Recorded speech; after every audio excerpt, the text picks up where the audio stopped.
Oh, we cannot have that. What's up? What's good? What's popping? What's cracking? What's perking? What's really good in the hood?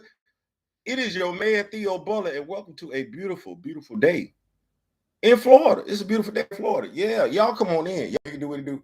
Make it do what it do tonight. Woo, woo, woo, woo, woo. Do what it do tonight.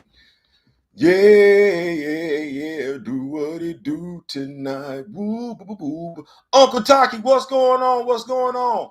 We're gonna get this party started. You know what? We're gonna get the party started. I know that'll get everybody started. We're gonna talk about LeBron James first. We're gonna talk about LeBron James first. Go ahead and get that out of the way. We got a great show tonight, man. I'm glad you joined me. We're gonna talk about it. We got LeBron James. We're gonna talk about Wesley Snipes exiled. Yes. And why I personally believe that we should go cop that. We should go cop that. We should go cop that. What else we got going on? Well, what else? Hasbro Marvel Legends. We're gonna talk about that. We're gonna talk about Hasbro Marvel Legends to see what type of teams, like, you know, we don't mind spending money. What's going on? Kamoyo, what's going on? Spending money, but we like to spend money on what we want to spend money on. So we're gonna talk about wave. What team ways would we like with the bad guys and good guys? $100 some on XM action figures. We're gonna talk about that. We also gonna talk about superhero diversity. Shout out to Chillmonger. I saw a video that he did today. He was talking about diversity and everything like that. And I want to, hopefully Chillmonger joins us and everything. He comes on in because I want to talk about superhero diversity. Or DC and Marvel listening on their fans. And brother, be real with D Real, my brother Derek Atkins, y'all give it up to him. That's my brother from another and everything like that. I find out we have way more common than a little bit. Keeping on that line with superhero fatigue, we also gonna talk about, is it superhero fatigue? Is it superhero fatigue, or we just tired of them putting out bad movies? Like, are we tired of superhero movies, or we just tired of them putting out bad morality? That and much, much more and everything like that. So y'all come on, party started. Say that, taking it easy on LeBron James. I can tell folks why LeBron James only has 4 titles. I can. It's up to you. And it's gonna make sense. It's gonna make all this in the world, especially if you watch The Last Dance. If you watch The Last Dance, you listen to Michael Jordan, you listen to Scottie Pippen. If you listen to those around them, Phil Jackson, the 2 Jerrys, if you listen to Steve Kerr, it's all gonna make sense when I say it. Why LeBron James only has 4 rings? Why he's lost more than he's won? And people don't want to have this conversation. They're like, man, LeBron James, what I tell y'all has nothing to do with stats. Well, it's got something to do with one stat, one big stat. To do with team. Well, it's got something to do with teammates. But not like, well, I'm just gonna go ahead and get it out the way. Y'all know why LeBron James? Y'all take guess. Y'all drop comments. Why y'all think LeBron James ain't really won? Well, I can't say he ain't won that many. He done been to the finals 10 times. Why y'all think LeBron James then ain't, as many times as he done been, he gotta lose a record in the finals? Y'all drop something down in the comment section. Y'all tell me what y'all feeling. Because I can tell y'all why it is. But just ain't nobody can believe me. They're gonna be like, oh man, you hating on LeBron James. I'm not hating on LeBron James. I'm not. I like LeBron James. I do. I like LeBron James. I like what he does for basketball. I'm gonna miss him when he gone. Cause see nobody else out there. Before Mike left, we had Kobe. Before Kobe left, we had LeBron. I don't see nobody else out there right now. So I want to make sure. Can y'all hear me? Are we getting a good feed? I ain't sure. I see 4 of us. Come up. Let check myself on it. What's going on, Big Tim? What's going on? Okay, we got Big Tim in there and everything like that. Okay, so yeah, I want to make, like I said, I want to stay on it. So the video doing good. So yeah, we're gonna talk about LeBron James. Why LeBron James has a losing record in the finals. What's with LeBron James and why he can't seem to get. Like I said, I'm gonna tell y'all. Some folks not gonna like it. They're gonna get in their feelings. It's buffering a little bit. Okay, appreciate it. Uh, some people gonna get in their feelings when I say it. But I just want you to understand it's with love. And if you understand what's going on, you should be like, you know what, that make all the sense in the world. The reason why LeBron James ain't winning his finals like that, he want too much damn money.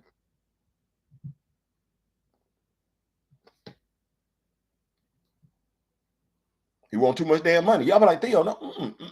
Remember when Mike won his first 3 rings? He wasn't making no money. He wasn't.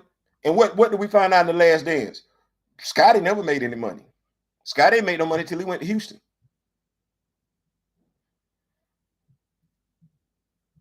What do LeBron always want? Last time LeBron took a paycheck was when? He was in Miami. I'm going to say pay cut was when he was in Miami. What did he say? He said, I'm not doing that no more. Okay. Not doing that no more. Okay. Well, who you got to play with you?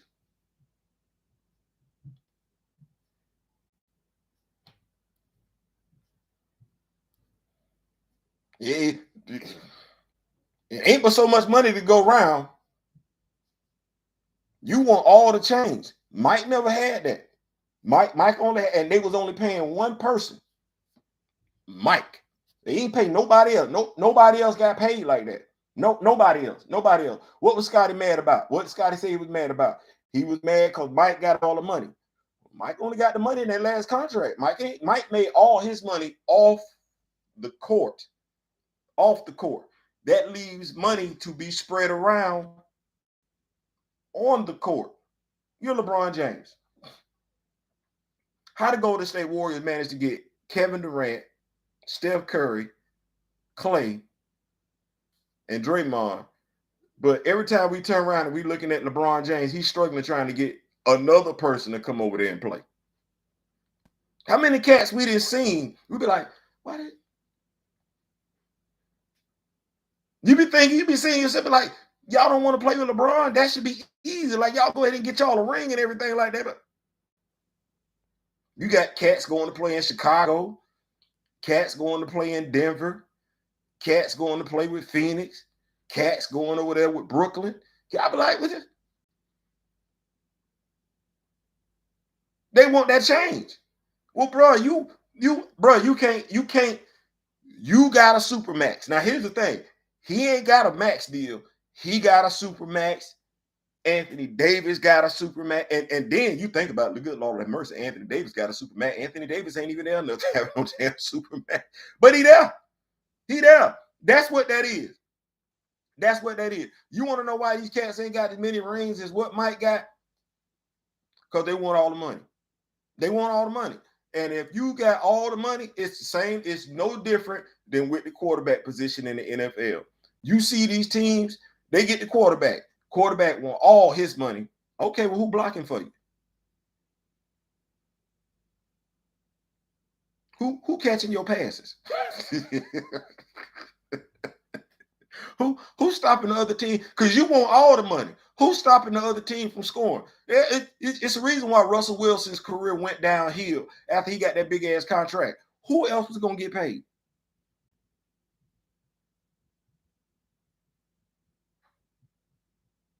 Yeah, you can't be commanding all that damn money. Talking about you want all the money, but then you want championship rings to go along with it. You can't keep robbing from Peter thinking you're going to be able to pay Paul. At some point in time, it's going to catch up with you. And in regards to one LeBron James, what has caught up to him is he want all the money. Now, did I say anything was wrong with LeBron James? Did I say LeBron James couldn't play basketball? Did I say LeBron James wasn't the GOAT? Did I say anything like that? Because it's going to be people coming in the comment section. Oh, man, you talk, D. Steezer, what's going on? Oh, man, you talking about, I didn't say, what bad thing did I say about LeBron James? Did I say he wasn't the GOAT? Nope, that's not what I said. Did I say he wasn't better than Michael Jordan? No, that ain't what I said. Did I say he couldn't play basketball? No, that ain't what I said. Y'all give it over time to my beautiful wife, Miss Butler in the building and everything like that. I never said anything bad about LeBron James. I didn't say LeBron James didn't deserve to be on the Mount Rushmore. I didn't say he wasn't the greatest. What I said was all that money that he getting, Mike didn't get that kind of change. Matter of fact, wasn't none of them cats getting that kind of change back then. So you had money to go around. LeBron James has never played on a team as loaded as the Boston Celtics. I'm talking about Larry Bird's Boston Celtics, but I'm talking about that squad back in the day. He ain't played on no team like that. Know why? He won all the money. They giving it to him too. Did I say he didn't deserve it? No, that's not what I said. I did not say he did not deserve his change. That ain't what I said. I said he won all the money.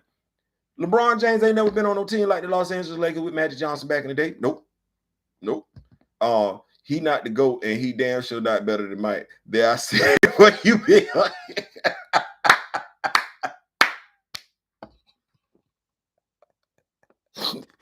You gonna get me in trouble, Big Tim. You know I'm trying to keep it GP. You know I'm trying to be politically correct. But notice, I never said any of that. And I be trying to figure out why. I be like, we know it's simple math from watching sports, our favorite football teams and everything like that. When Russell Wilson got that big contract, what happened to the receiving corps? What happened to the Legion of Boom? They had to go bye-bye because they didn't have that much money.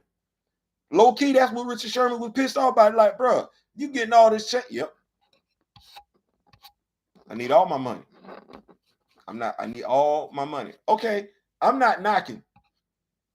I'm not knocking when you get all your money. But when you get all your money, just know you getting all your money. you getting all your money.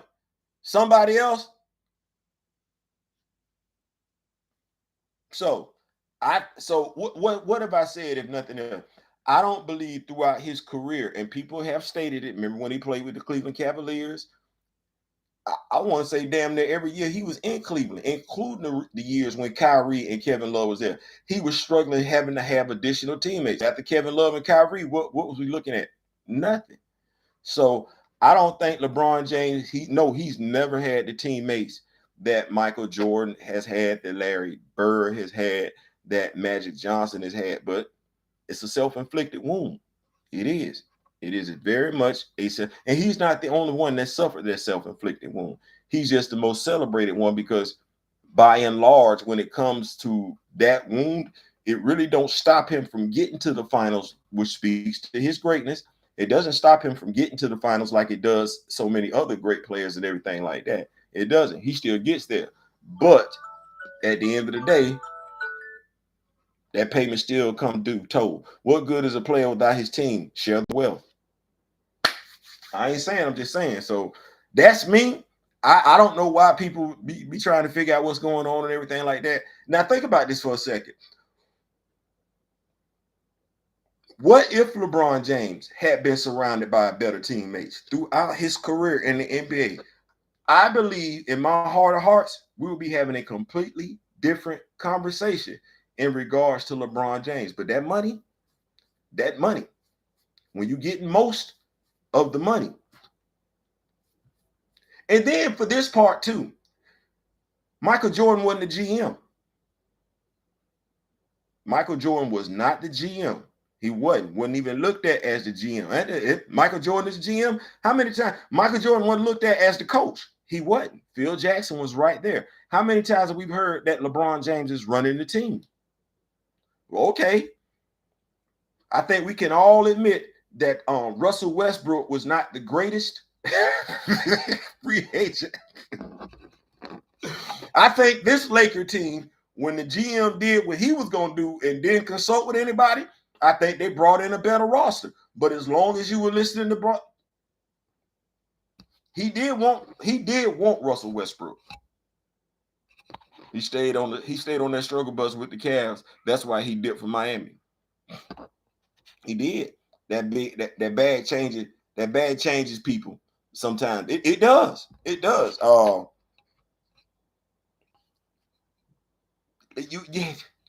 That money, it's limited.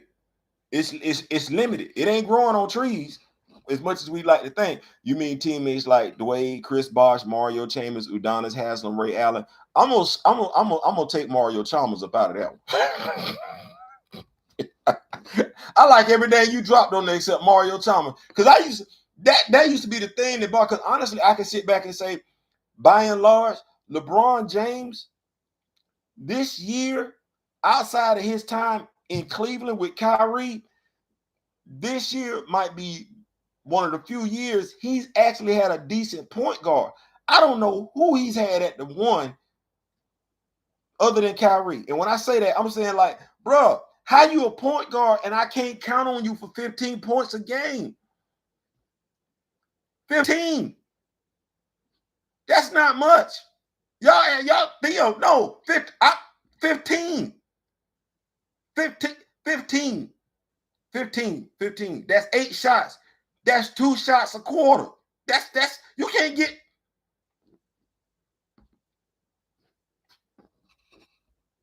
That's 4 points a quarter. I don't think he's ever played with a point guard that was like, I can get you 4 points a quarter. It's 4 points. That's a layup. That's you can't do that. Like I think about the guards that he's played with, and I'll be like, if we say Kyrie was at the point, who was his two? We don't know. If we say Dwayne Wade was his two, was Mario Chalmers really? I promise you on everything. Sometimes I felt like I could go out there and give LeBron James the same amount of points some of the people that started with him was giving him. Like, I can get you two.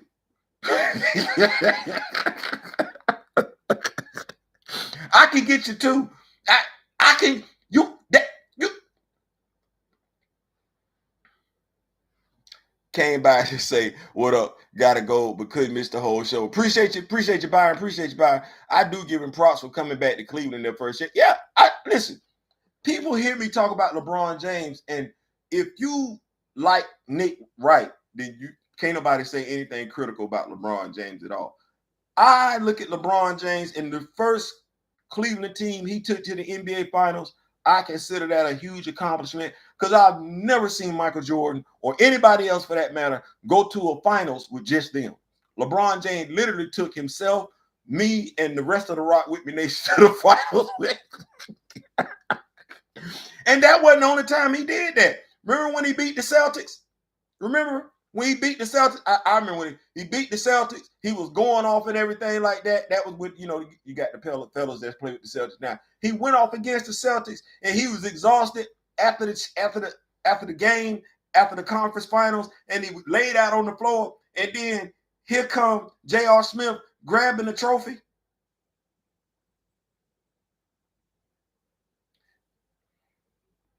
LeBron be letting way too many of his friends that he that play basketball, play with him. And they be using him just to go to the fight. I just swung on J.R. Smith for grabbing that trophy. What did J.R. do? What did J.R. do? Later on, against the Golden State Warriors, what did J.R. Smith do? See, you getting all that money. You ain't got nobody that can shoot unless somebody in their face. And people got caught on to that one. They stopped running up on J.R. Smith, which made it hard for him to do what he came by to do. But yeah, so that LeBron James and everything like that. Like I said, my take on the situation, you cut some of that change back, get some of that money back, make you another run. I think the Lakers had a decent squad this year. Clearly, they were not messing with Denver in any shape, form, and fashion whatsoever. Because what was Jamal Murray doing over there? Going off. Look, when's the last time we seen LeBron James play with a point guard that could do what they wanted to do? Kyrie Irving. Could you imagine if LeBron James was on the team with him, Kyrie Irving, Kevin Love, Chris Bosh, Dwayne Wade? I'm getting his teammates and everything, and Anthony Davis. Imagine that squad. Imagine that squad, because literally what I did was that ain't hard, because literally imagine that team. Dwayne Wade, Kyrie Irving, Chris Bosh, Kevin Love, and Anthony Davis. Both Kobe and LeBron got mad haters. MJ had haters, but his rival fans always respected his game. Had to. And you know why? Somebody said it last night, but like I said, I don't want to get into this thing where we bashing one to talk about the other. Because Mike didn't care. Mike would go to cities picking fights with your favorite basketball player. Talk about, I heard what you said about me. I'm gonna give your ass 40. And your favorite basketball player like looking at Mike like, I didn't say nothing about you. What are you talking about? Like, that blows my mind. The fact that we have stories from people that are living who say this dude would invent stories, create stories, say he heard something that they said about him so he could get up in the yam case. Blows my damn mind. Kobe, I never heard Kobe was doing that, but Mike would literally come up with a reason to get mad at you. Like, Mike want to embarrass you. Mike didn't want you scoring. Mike wanted to block your shot. And Mike, when I say Mike didn't want you scoring, Mike wanted you not scoring the whole entire game. He didn't want you scoring. Kobe didn't want you scoring. Saw a video of the guy today. He was talking the first things first. It was an old episode with Chris Carter and Nick Wright when he was bald headed. He said, LeBron will let you off the hook. I don't think Nick Wright got it because he kept trying to talk about what Kobe did when they played against the Phoenix Suns. For me, let me go ahead and say it right here. For those who remember that game, when Kobe Bryant refused to shoot in the fourth quarter against the Phoenix Suns, the reason why Kobe Bryant refused to take a shot is because the media said Kobe Bryant was selfish, called him a volume shooter, and said he never passed the ball to his teammates. So what did Kobe Bryant do? During the fourth quarter, he said, you know what? To hell with it. Y'all got it. Y'all do that. If we go back to that game, they would pass the ball to Kobe. Kobe would pass it right back. He's not the only one that done that. He just did it for that particular reason. Remember that last game when LeBron was in Cleveland and they were playing against the Orlando Magic and old boy was smashing his mama? I knew LeBron was gone before that game was over. I knew he was leaving Cleveland because what was LeBron doing? The same damn thing Kobe Bryant was doing, except he was doing it for a whole. He was mad at Delonte West. They pass him the ball, he passed it right back. No, I'm not shooting. I'm out of here. What did he do? Uncharacteristically, LeBron did something I never seen him do or never noticed him doing at the end of the game. He took his jersey off and threw it in the stands. I knew he was going in. Oh, you smashing the dude, mama. You the reason why he on the team. Ain't nobody in the locker room telling him. That show how much loyalty he got. All y'all have been on all these Nike ad commercials and everything like that. And don't nobody want to tell this dude that Delonte West is smashing his mama. He got to find out from the streets. LeBron chalked up the deuces. But LeBron has done the same thing. So we don't want to talk about that, though, because, like I said, we like LeBron James. Is LeBron Tom Brady? See, when you say, okay, I got to say this. Mike was beefing with the world. Exactly. Mike was beefing with the whole damn world. A leader thrives when those under him eat well, too. Also, MJ in the game was set out usually empty rival arenas. The Chicago Bulls are coming to town and all that. Yeah, that's it. Come on, yo, let me answer this question. Tom Brady. A lot of people consider Tom Brady the GOAT, and we can go ahead and spin on to Tom Brady, too. I talk about it. Tom Brady is not my number one quarterback. He ain't. He not the GOAT. First of all, Eli got him twice. And one of them teams Eli got him with, Tom Brady had an undefeated season going on. His team was undefeated. So Eli got him twice. I know for a fact his field goal kicker bailed him out in 3 of them damn Super Bowls. We act like that ain't what happened. Tom ain't drive the team down the field. No. He got them in field goal range. And if his field goal kicker don't make them field goals, we're not talking about Tom Brady like that. Then I got to look at the tuck rule. As long as I've been living watching football, I never heard of anything about the tuck rule. I had never heard of that. But watch this. This is why I don't consider Tom Brady the GOAT. The reasons that, aside from the reasons that I alluded to, I have 2 quarterbacks, at least 2 quarterbacks ahead of Tom Brady. Might not like what I'm getting ready to say, but you're going to be able to agree with it. The first quarterback that I have ahead of Tom Brady at number 2, which is surprising considering, because I'm a Steelers fan. I'm a Steelers fan. This quarterback I have at number 2 is Terry Bradshaw.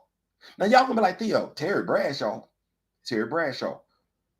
How many Hall of Fame defenses did Terry Bradshaw face in the Super Bowl? He played in 4 of them. He played in 4 of them. What was his? So he played in 4 Super Bowls. How many Hall of Fame defenses did Terry Bradshaw play against? 3. He played against the Dallas Cowboys twice, and he played against the Minnesota Vikings.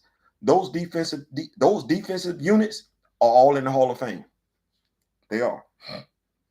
Notice I didn't mention when he played against Vince Ferragamo, the Los Angeles Rams, and I didn't mention that. I didn't mention that for a reason. Vince Ferragamo, by and large, was his first year. Pat Hayden got hurt and everything. So nobody knew who Vince Ferragamo was. But then let's look at it like this. Terry Bradshaw also played at a time when there were no radios in the helmets.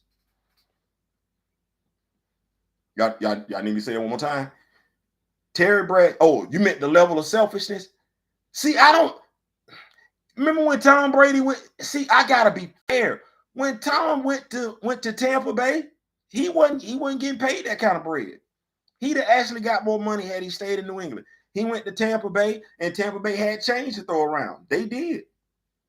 They had change to throw around. As a matter of fact, that was one of the reasons. That's the main reason why Tom got up out of there. He never made money when he was in New England. He made his money, a la Michael Jordan, off the field. New England wasn't paying him. That's how they was able to keep them rosters together and everything like that. Of course, New England can't do anything about a receiver position, but that because Bill Belichick was running that. He wasn't gonna pay Tom.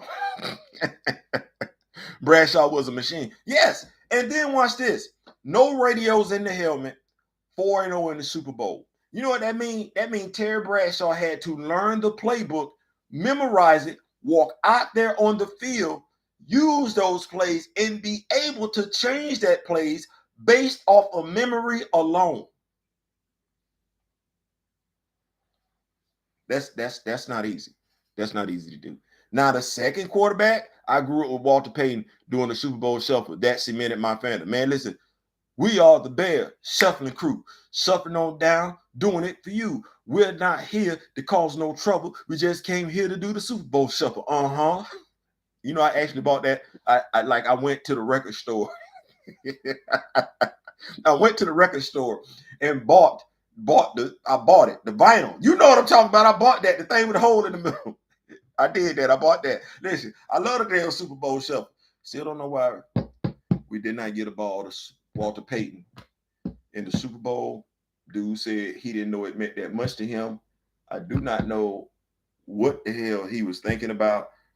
I know damn near everybody at home was trying to figure out why he did not hand the ball off to Walter Payton. I don't know. He said he didn't know it meant that much to Walter. I don't know what he was thinking because we was there. He played football. He played football for a living. We didn't play football for a living.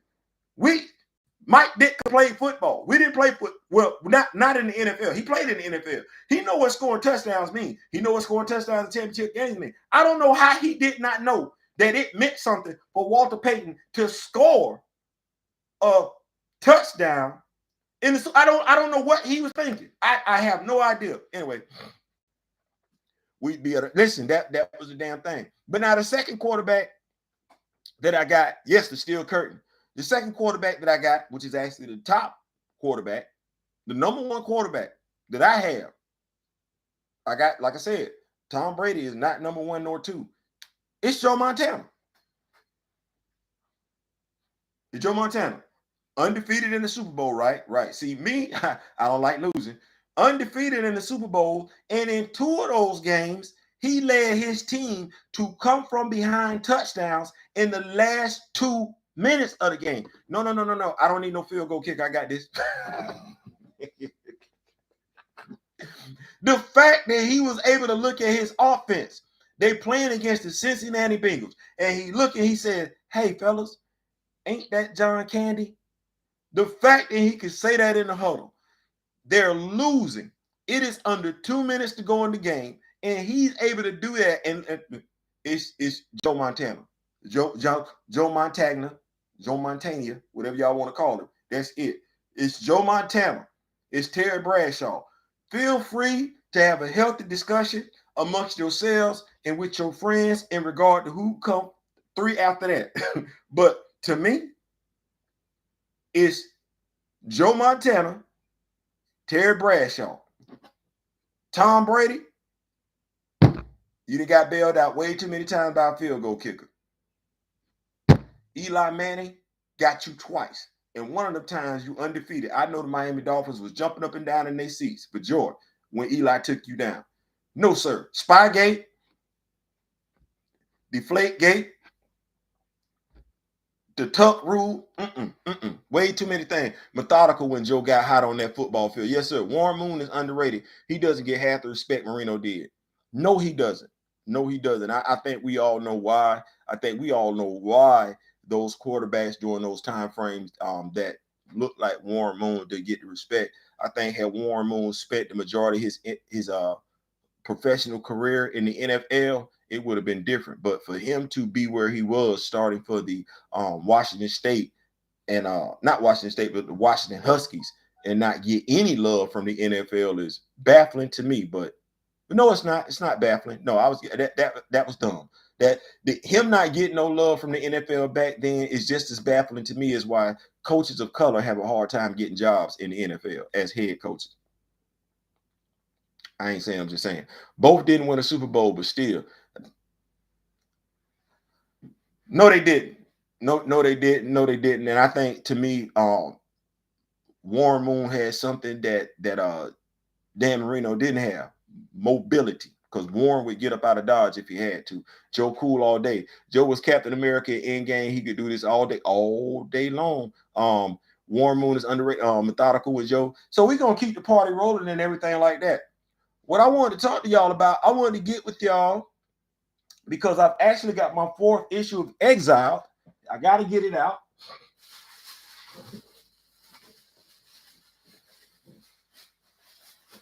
Get my comic book run. I'm getting caught up on the things that I need to do for y'all and everything like that. So y'all saw I dropped 2 videos last night and everything. We're going to keep the Legends of Wakanda going. I think that's an interesting series to keep bringing y'all, where we get caught up on characters from Black Panther that we may have forgotten about. Marvel definitely seemingly forgot about. The writers never choose to go back and do something about it and everything like that. So we're gonna keep the party going with that and everything. I definitely like that. If y'all want me to keep doing more, y'all have some suggestions for other Legends of Wakanda ideas and everything, y'all let me know. But we're gonna keep that series going and we're gonna talk about some of these characters. Now, this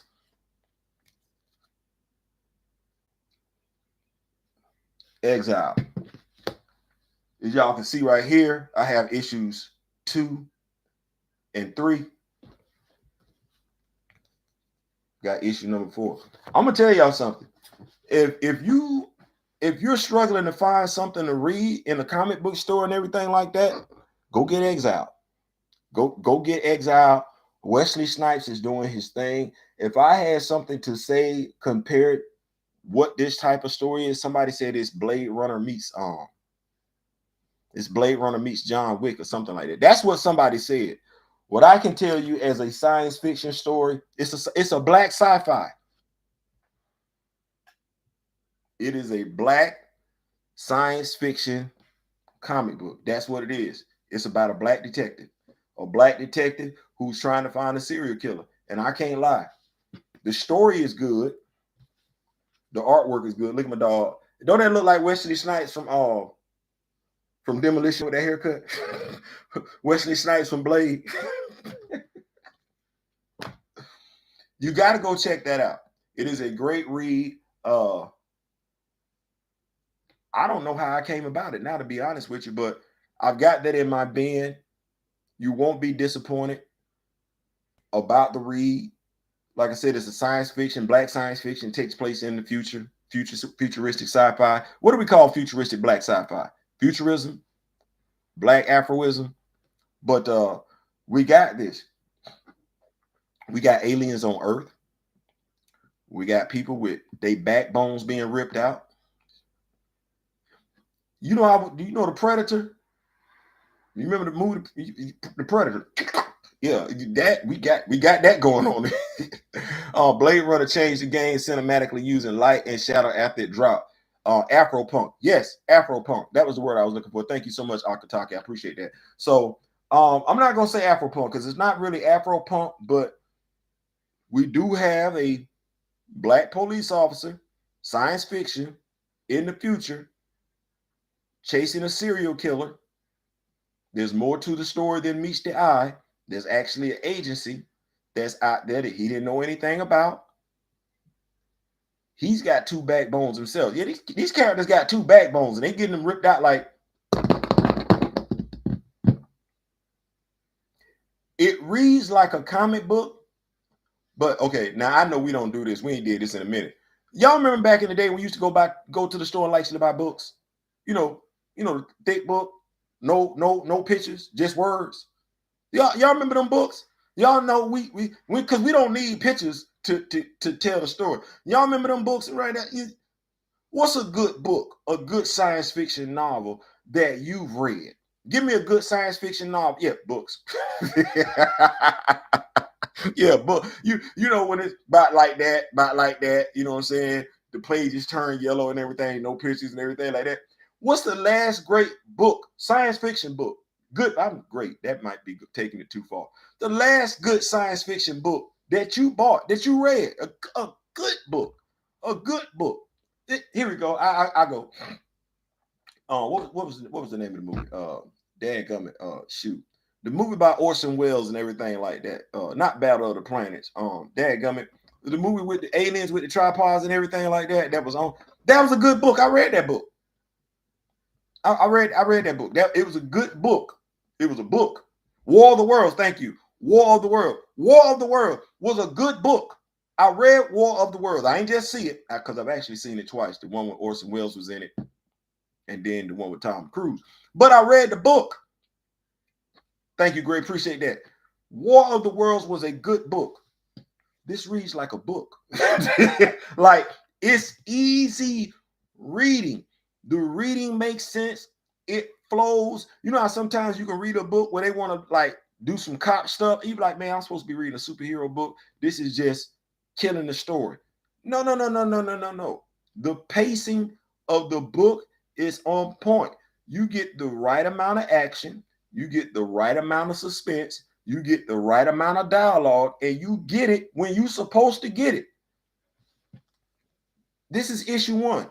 Issue one did not bog me down in dialogue.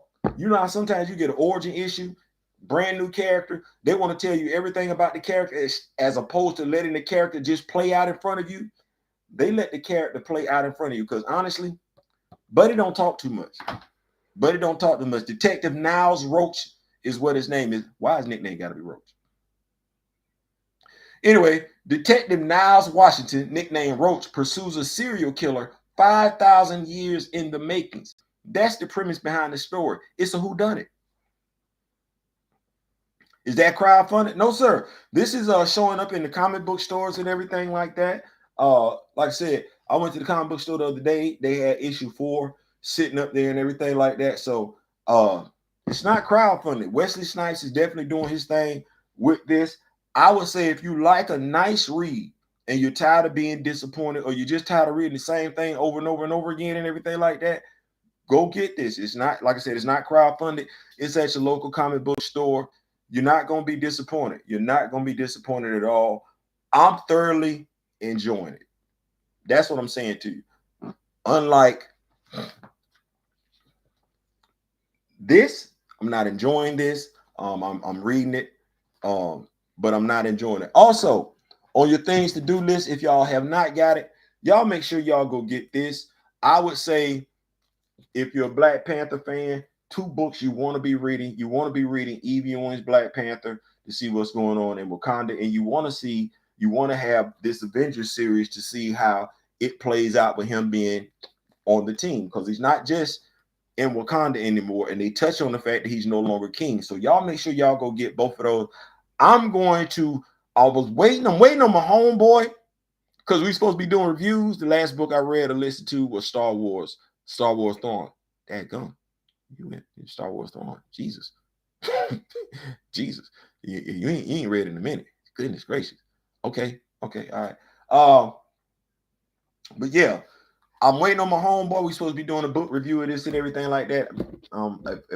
If we don't get a good book, if we don't, never mind. I'll probably bring this to y'all Friday because I definitely want y'all to get into this. I think y'all gonna like this and everything like that. But Exile, 4 issues are out right now.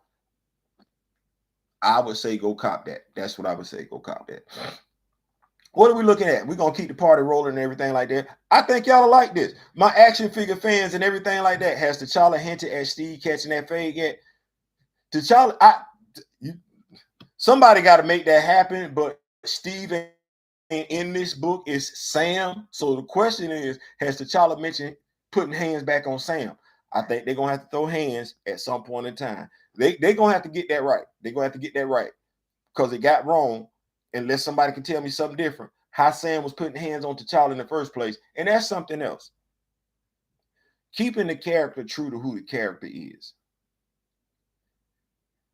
I would have been fine if Sam would have got assistance from a flock of birds because he talks to birds. He sees through birds. And they aided him in defeating T'Challa. But Sam putting hands on T'Challa, that's what's turning fans off from the comic book stores. And regardless of whether you tune in to me or tune in to somebody else, everybody that's a comic book fan has a YouTube channel dealing with comic books is basically saying the same thing, whether they're writing their own comics or giving you comic book reviews. The comic book stores are struggling. The reason why the comic book stores are struggling is because people don't buy comic books like they used to. The reason why people don't buy comic books like they used to is because the people that's writing comics don't know how to tell good comic book stories, and the editors don't. Like, I don't know how you own Marvel or DC and somebody ain't got fired. That don't make no sense because you literally got money walking out the door. You're losing money because you can't seem to bring in somebody that knows how to tell a good story. The only way I know you're doing that on a consistent basis is if you own Marvel or DC and you yourself don't know what a good comic book story is, which means you yourself were never a comic book fan. You just bought a business that you felt like could make money, but you have not put one person in charge that understands that business. Crazy. T'Challa's just going to have to add Sam to the list and Hal Jordan ain't putting hands on Batman. Nah, Hal Jordan ain't putting hands. Guy Gardner ain't putting hands on. Ain't nobody really putting hands on Batman. So yeah, that's got to be corrected. Yeah, that's got to be definitely corrected. But yeah, let's keep the party rolling and everything like that. I said I wanted to talk about this. Y'all know we do action figures over here and everything like that. I love action figures. Action figures.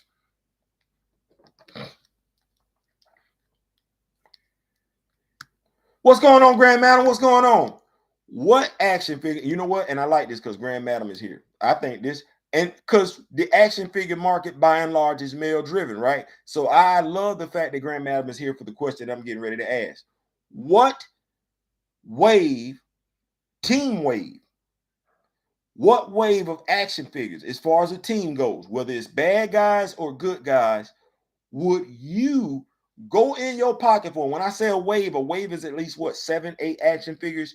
What team would you reach in your pockets for and pay that money? Say Hasbro dropped a whole team of action figures right now. What team, 7, 8 max, would you, let's go ahead and say 7. What team, bad villains or superheroes, could Hasbro drop today and you would reach in your pocket and spend money? Like, you'd be like, damn, I sure don't want to do this. I got to go ahead and do it. Tell me, give me that superhero wave, that superhero team, that super villain team, that if Hasbro was to release a wave of action figures today, you ain't got no choice but to just, something finna go wrong. Kamoyo Kid said Alpha Flight. That's good. That wave is already out there. So it's out there, but you're saying if they re-release that, you digging in your pockets. We got X Factor. Do this for me, Gray, because X Factor and the New Adventures have changed so much. Drop the names of the action figures that you would be interested in per team, where you were just like, man, I just got to reach in my pocket and dig out that chain. Steezel, I'm with you. You drop the new Warriors. I'm looking at my wife like this, like, I'm gonna have to call somebody, see what we can do, because I gotta make this do it. I gotta make this do what it do. But yeah, Photon and the Marvels. Okay, Photon and the Marvels. I like that. I like that. Photon and the Marvels. Hey, Miss Keita. Once again, we got a young lady in the house, Miss Keita. Because we, like I said, we understand action figures are male driven. Hasbro, I'm trying to help y'all make some money. Y'all see how I do? Y'all see how we doing this? Miss Keita, what team of action figures, if Hasbro Marvel Legends was to drop a wave of action figures, what team, whether it be superheroes or supervillains, would you just look and say, you know what? I don't normally do this, but I'm gonna have to go ahead and break this change off. What team would you? 90s X Factor with Havoc and Polaris. Strong guy, strong guy, strong guy. Yeah, we got strong. Wolfsbane, Wolfsbane, Wolfsbane. We need a new Wolfsbane. We got that Wolfsbane. So give me another team. I like this one.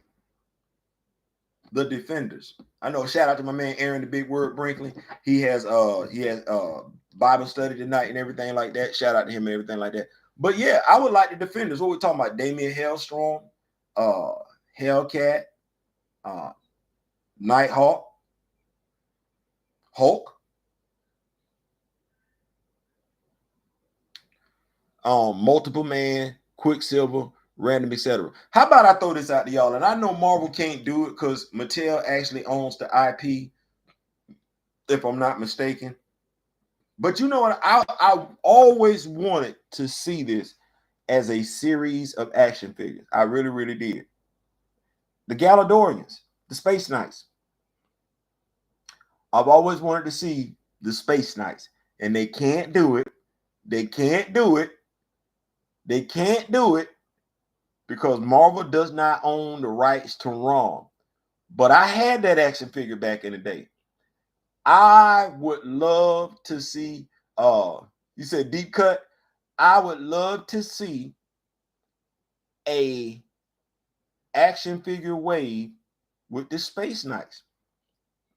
I would, especially when you take into the consideration. Imagine those action figures if they're made, scale and everything like that, standing them side by side with the Halo action figures. I think IDW makes ROM comics. Yeah, we got to get them out there. Also, you said that IDW, What Not Publishing, have never heard of that group before and everything like that, but What Not Publishing is the comic book group responsible for putting out Exiled and everything like that. So yeah, who else we got? Who else we got? Come on now, give me some more teams. Give me some more teams because I know. Let me see. I know I want the OG New Warriors. I know I would love the OG New Warriors and everything like that. I think they've already to a degree, by and large, given us X Force. I think they've done a great job, but I don't know why they take so long giving X Force. How about the Invaders? How about the Invaders? And because we keep talking about superheroes, but let's think about this: the UFOs,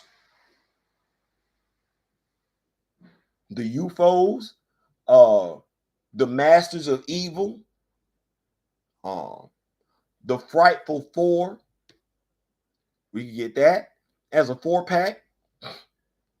I was about to say OG Invader. Yeah, we get the Invaders and everything like that. I don't know if I know they did a Union Jack action figure a while ago, but what was the guy, the Destroyer? We could get him. I don't think we have a Bucky action figure, a true Bucky action figure. I know we don't have an OG Human Torch and Toro action figures. I know we don't have that going on. Love to see that. What else? They're getting ready to do Armor Wars. We need a new Titanium Man. We need a new Titanium Man, and we need a new Crimson Dynamo. Magneto and his acolytes, straight up asteroid M mode. True, especially since they're giving us the X-Men from the Outback and everything like that. I think those acolytes would do well. Might allow us to get our very first Frenzy action figure, because I'm fiending for some Frenzy. I don't know what we got going on and everything like that. Thunderbolts and Werewolf by Night. Thunderbolts and Werewolf by Night. You know what? They haven't really did a good job. I know they gave us the Mach 1 from Thunderbolts. I know they gave us the Screaming Mimi, her character, from the Thunderbolts and everything like that. I know they've given us, not in her orange uniform, but no, I think they do owe us a Thunderbolts line. I think they really do owe us a true Thunderbolts line, and Power Man would have to be Atlas. Atlas would have to be the deluxe figure, right? It's got to be the deluxe figure. Got to be a deluxe figure, build a figure, something like that. Let's go Serpent Society. I saw a Constrictor action figure last night. I don't necessarily certain Hasbro Marvel Legend action figures that I like, and that, you know, maybe I'm not too fond of. These ones right here with the ball joint hips, I'm not necessarily a fan of that, just aesthetically speaking, just my thing. Just not necessarily fond of it. So that Constrictor has the same type of hips, but I don't know if Hasbro is going to give us a comic book accurate Constrictor when the movie comes out next year or not. So I may have to do something with that. I don't know, but definitely a Serpent Society. The hand, we need stick. We need stick and we need stone. I don't know if y'all remember that issue when it was stick and it was like 4 other ninjas that was working on bringing Elektra back and everything like that. And it was stick, it was stone. They need to do something with that. So yeah, the hand definitely needs to come in and everything like that. And we need to Hasbro Marvel Legends, just let y'all know, the new Daredevil action figure with the hoodie. I ain't saying, I'm just saying, and I know I'm not talking about Elektra. I'm talking about the new Matthew Murdock action figure. You got to do something with that. The Legion of Doom. Okay. Y'all heard of Todd McFarlane, the Legion of Doom.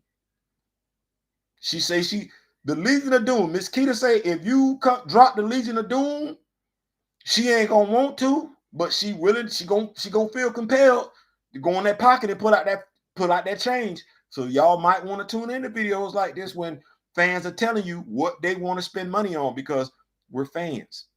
We know what we want to spend money on. Let's keep it going right here. Original Guardians of the Galaxy. I could not agree more, D. Steezel, with that statement. Original Guardians of the Galaxy. I want to see, what is it, Starhawk? The dude with him and his wife. That's what I want. I didn't know what this was. Like, honestly, when they said this the Guardians of the Galaxy, I was like, that's not the Guardians of the Galaxy that I grew up on. I don't know what this is. But they have, from what I seen, just released a new Yondu action figure that is comic book accurate. So I would go with that one. Of course, like I said, until we release the other dude, I ain't trying to. I'm not. You got to give me the dude. You got to give me Starhawk, the dude with the blue on. You got to give me that. That was, he low key was the reason that I was rocking with them. So you got to bring that back. Other than that, I don't feel compelled to do it. The Intelligentsia. Yes, we need that. OG Wildcats, Cyberforce, Stormwatch. Are y'all seeing this? Now, mind you, I don't know who owns the rights to those action figures. Mother Mindset, though, more than likely, Stormwatch and Wildcats would be owned by Todd McFarlane, and by and large, he's in love with Batman. So, good luck. Topic. Shooter. Right now, we're talking about action figures. And when I say action figures, we're talking about a team. We're talking about what team of action figures could Marvel, Hasbro, and now Todd McFarlane put out where you be like, you know what? It's 7 or 8 action figures. I don't want to do it, but I got to get all of them because it's a team. What team would you like to see made that would have you feeling compelled to reach in your pockets and pull out some change? Real Starhawk. Right. Thank you. Starhawk, not Sly Stallone. Yeah, I need that Starhawk. Like, and hopefully with them giving us the comic book version of Yondu, we'll start to see more comic book versions of the Guardians of the Galaxy come in. Also, in regards to that, and I think this is, I don't know who's in charge of marketing, but the reason why I brought this topic up as far as waves go and everything like that, you get the Yondu action figure. If you've seen them do nothing else but release the MCU version of the Guardians of the Galaxy, but you don't really rock with them like that, what's your motivation to buy this Yondu standalone action figure? As opposed to if they would have released an entire wave of the comic book based Guardians of the Galaxy, where you would have got the Starhawk, where you would have got the Charlie, where you would have got the Yondu. You'd have sat up there, you'd be like, damn, I don't want to do this. Godly. Vance Astro, you'd have been like, man, I don't want to do this. There would have been a bill that didn't get paid.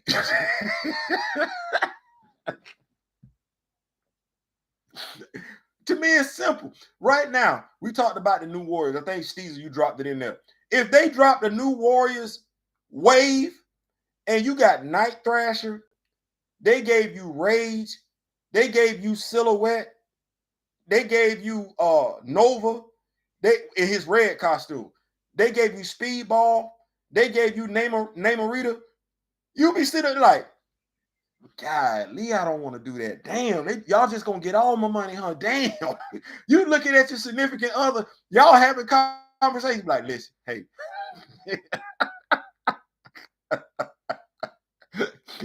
the Star Jammers, the Star Jammers. Here we go. Not the Star Jammers. What is it? The dude with the ego with the mohawk? What? Damn.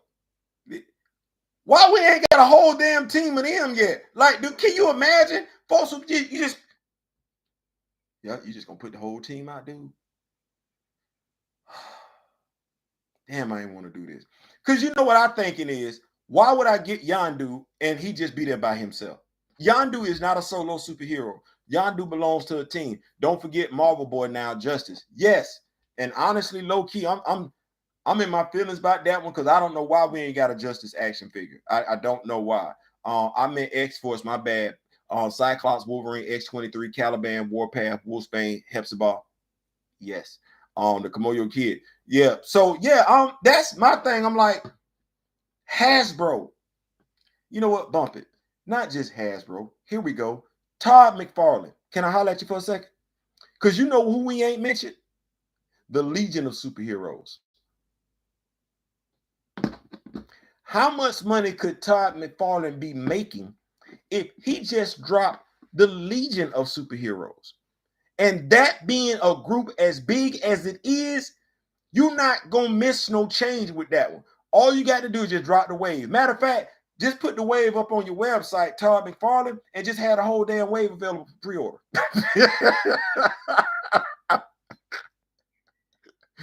Yeah, they really not trying to make money out here. The original Agents of Alice. Just how many legionnaires is it? 30? Bro, you could give us either 3 waves of 10 or 6 waves of 5. You're gonna get your change. You Rom and the Space Knights, give us a Wrath. You Turbo. You can throw Turbo in there. The female and the little boy that was a Turbo. You can throw them in there too. You're gonna get your money. Let me keep up with these notes. I would be interested in live action Squadron Supreme. I don't think they know how to write it. I don't think they know how to write it because, and this me, I don't think they know how to write it, Mr. Martin, without them taking their influence from Owlman, DC over there. I don't think they know how to write a superhero. No. I'm with you. I would love to see a Heroes Reborn storyline with the Squadron Supreme, personally, live action. Especially with this, with Clark Gregg reprising his role as Philip Coulson. I don't think they can get it right. Katana and Outsiders. You said something with that. Y'all see all these ideas out here, Todd McFarlane? We got DC, we got Marvel love for you and everything like that. Someone just said Katana and the Outsiders. I'm here to tell you, Todd, you make anything like that, I got to throw my change at you. Like I got to give you that money. I'm not gonna keep Batman. That I got a Batman shirt on, but you know, hey, I'm not gonna do that. But telling you the money that's out there to be made, let the boy let the boys riders do the Squadron Supreme. I like that. I like that. I like that at all. If nothing else, if he doesn't write Squadron Supreme, I like the guy who wrote the other show over there on Amazon, not the Incredibles, not the Impossibles, where I'll be doing them wrong. The Invincibles, the Invincibles. Original Agents of Atlas. Yeah, let me keep the notes going here. Heroes for Hire, Daughters of the Dragon. We definitely need a new Misty Knight action figure and a new Colleen Wing action figures. Actually, truth be told, should I keep shouting people out now? Anyway, shout out to Boog Knight from Articulated Comic Book Art and everything, ACBA. He asked the question what was going on with the Luke Cage action figure because Hasbro teased it during February, have not done anything with it. That's the opportune time. There's demand out there for a new Iron Fist action figure. I have the Misty Knight action figure. Hasbro, I'm gonna tell you right now, I'm not a fan of it. You need to do better by that. She looked cross-eyed. So yes, definitely. Heroes for Hire and the Daughters of the Dragon. I would spend my change on that. Here you go. I got to give you some money. Here we go. Just use Grunwald's version as a template. I like that. Justice Society. Miss Kitty, you knocking them out the park. I like that though, because we ain't got no Justice Society. We don't have a Justice Society. Todd McFarlane, you have Miss Keita here, and you do not need to feel compelled to introduce to us a Batman, Superman, Wonder Woman for Justice Society 2 if you decide to do that series of action figures. No, just go back with it. Justice Society action figures. You can get that'll be a perfect time to give us Amazing Man. Yes, it would be. The Boys is basically Squadron Supreme and Crime Syndicate. It's doable. Yes, I agree with that. I agree with that. I just don't trust anybody from Marvel. I don't trust anybody from Marvel doing anything like that. Crime Syndicate. You know what? Here, now watch this, Kamoyo. Here's the problem with the Crime Syndicate. They would be hard pressed to beat the animated movie because the animated movie was lit. The animated movie was lit. So I'm sitting up here looking at y'all like, better do it right. But yes, Crime Syndicate action figures. And not just, stop giving us the common action figure. You know what? Batman, Superman, Wonder Woman. Todd, damn, bro. Spider-Man, Wolverine, Iron Man, Captain America. Damn. Like, you feel compelled. I'm not. You know the likelihood of me getting another Iron Man action figure? No. Dead ass. And I'm talking to Marvel. This ain't my guy. This ain't my guy. I got him. If I get another one, it's going to be because I get him for the low. But this ain't my guy. So by and large, I'm satisfied with the one dude that I get.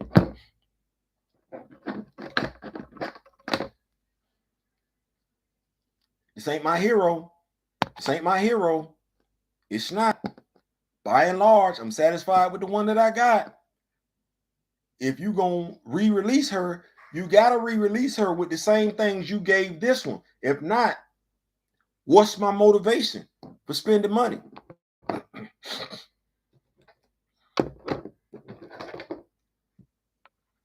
Who asked for this? No. Dead ass. Who asked for this? I take it, but who asked for it? who asked for this action figure? Okay, you ready? Black Panther and the crew as a box set and Agents of Wakanda.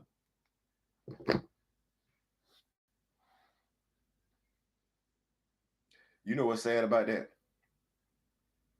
You know what's sad about that? The sad part about it is I can actually do that as a box set my damn self. I could actually do that as a box set my damn self. So yeah, that's funny to me. But yes, what's going on, Mr. Bates? What's going on? Not canonical Marvel Universe, but I think a live action Strike Force moratorium might work. It's a possibility. It is a possibility. Um, Green Lantern Corps and all the different corps.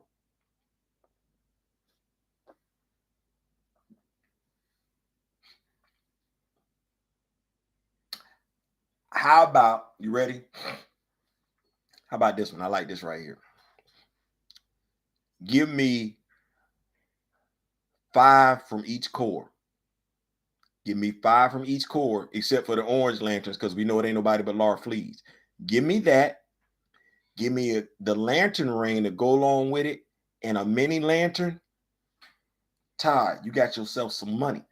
Look at Todd. Look what people tell you what they want to spend money on. I don't know any other live where we ain't sat up here and because we're not just talking about action figures. We're not just talking about one action figure. No, we're talking about whole waves. Whole waves. I want y'all to understand something. I bought waves. Let me say it one more time. I bought waves, at least 2 of them. So there's no such thing as people of color won't spend money on waves. It's just, are you giving them the wave that they want? I bought 2 waves, both of them Black Panther related, but I spent money on waves. When that wave come out and it's lit, just keep these movies, keep the notes going. A box set of all the Black Panthers. Now you know what? That's money made all day long. I just don't believe they know how to do it, considering the blue marble that they gave us. But Hasbro, if you're watching this video, what he just said, a box set of all the Black Panthers, that's going to make money because there are, this character crosses over demographics, and there are more than enough people out there that buy action figures as soon as they come out and don't know not a damn thing about the action figure. Like, I see YouTubers out here and they be like, man, I can't find action figure. Bro, you buy every damn action figure. You got every damn action figure. There are people out there that they're addicted to buying action figures. So that action figure, that box set, that wave of every Black Panther action figure every Black Panther going all the way back to Mosi, then Bashinga, then Mamadou Fall, then Nahanda. Yeah, you're like, damn, yeah, do that. And we got, oh boy, we gonna spend some money. I need an Inhumans box set. You do. You do. And I want that for you so I can get it, because all I have right now is Black Bolt and Medusa. So yes, they need to bring us an Inhuman box set. That shouldn't be too much money at all. A superposable Batman Hush Wave. We don't want superposable gray. That's too much money. That Black Panther that I got sitting up there, the one that's super articulated. When we start saying super articulation, they get crazy with the prices. So no, we don't. We want the regular articulation. We want the Hasbro Valaverse type of articulation. Yeah, that's what we want. We want that. But yes, definitely. Yellow, blue, red, indigo tribe, star sapphires, black, white, each with their emotional spectrum entities. Absolutely, I agree with that one. Are there official action figures of all of Galactus heralds? What I can tell you, Mr. Martin, is that they do have the Forgotten One, and they have Terrax. They have Terrax on Hasbro Pulse. I know when they did that Galactus crowdfunding and everything like that, they did release Frankie Ray as one of his heralds. I want to say they did another Silver Surfer as a herald and everything like that. But have they made the heralds where you can buy them on their own? Only the Forgotten One and Terrax are a 2-pack. They have not released any of the other heralds either in 2-packs or multi-packs. It got me with that one. I had to think on that one. Let's see here. A box set of all the Panthers would run me dry. Yes, it would. But we would have it though. Cheshire and Young Justice. You know what? Todd, you better pay attention because they knocking them out the park. I didn't think we was going to talk about, well, I did say Marvel and DC, but a Young Justice line would actually work. I don't know how many of y'all are familiar with the fact that Young Justice actually has a video game that's out. It's for the PlayStation 3, and it actually fills in the time gap between seasons 1 and 2. Yes, it does. So I don't know if for those that like video games, it plays by and large like uh it plays by and large like Marvel Legends, Marvel Ultimate Alliance. That's what it plays like and everything like that. So if y'all aren't familiar, I actually came across that game one day just looking on just Googling this stuff like that, and went out and got it the same damn day. So yes, I do have that game. Galactus with Heroes box set. They got Galactus. Come on, yo.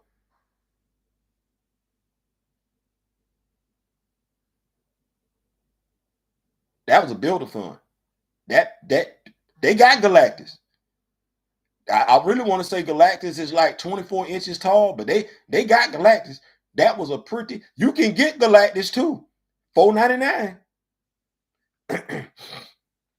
I'm still salty the Inhumans film was canceled.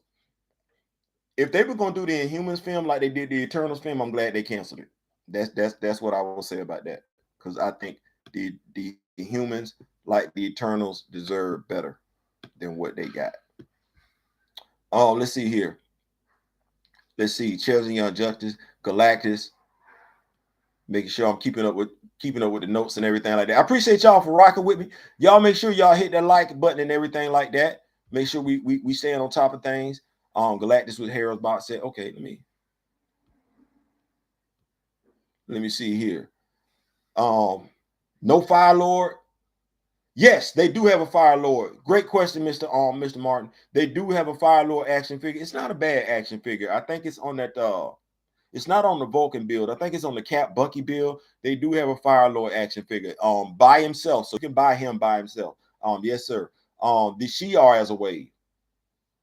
We do need Lilandra. We do Lilandra and Deathbird, to be perfectly honest with you.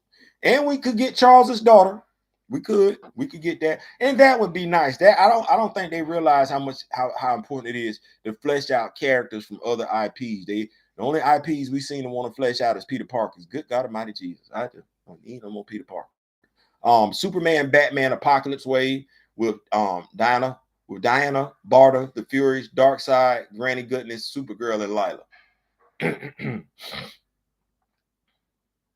I like it. How about this? I think Gray, the Furies being released by themselves with Mr. I started to say Mr. Terrific, Lord have mercy. The Furies being released by themselves with Big Barter and a husband. I think that would work. I think that would work. I think that would work. I don't know necessarily, because I think Apocalypse as a figure just does by himself. But the Fury's line, I would definitely be interested in the Fury's line. Lockjaw was the only Inhuman I was hyped to see in live action. They did Lockjaw right. They did Lockjaw justice. I got to check it out. That sounds dope. Yes, sir. Mr. Miracle, Scott Free. Yes, I would love to see a Fury's line with Big Barter and Mr. Miracle. Like I said, I think Apocalypse just commands too much attention as his own and everything like that. And I don't think the Furies have gotten the shine that they deserve. So I definitely think a Furies line with I want to say 5 cards on the back of the boxes stating which, what the Furies are and everything like that. I think that yeah, I'd be interested in that. Like I get that. Like, no, that's love right there. Definitely want to see that one. What else we got here? I want to keep the party rolling because I don't want to, it's Wednesday. So, what else we got going on here? Operation Galactic Storm line. Operation Galactic Storm. Are y'all interested in getting that? Never mind. Started asking y'all about that 2-pack that's out with Valeria Richards and Franklin Richards, but I'm not gonna do that and everything like that. But I think they did us dirty. Have y'all seen the new West Coast Avengers box set that they have out? Have y'all seen that one? Put the Furies in a 2-pack. It's more than 2 though. You want them in just like sold in 2 packs? Okay, I can feel that. I can feel that. What was I getting ready to say? I had just said something and I just forgot just that doggone fast. Put the Furies in a 2-pack. Lockjaw was the only Inhuman I was hyped to see. I got to check it out. That sounds Mr. Miracle. So we're gonna keep the party going and everything like that. Let me see. Eternity and the other cosmic beings as a wave.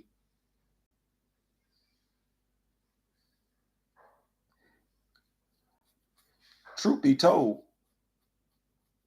we really need the new gods as a wave. We haven't gotten the new gods as a wave. Yes, that's what I was getting ready to say. The West Coast Adventures. Have y'all seen it?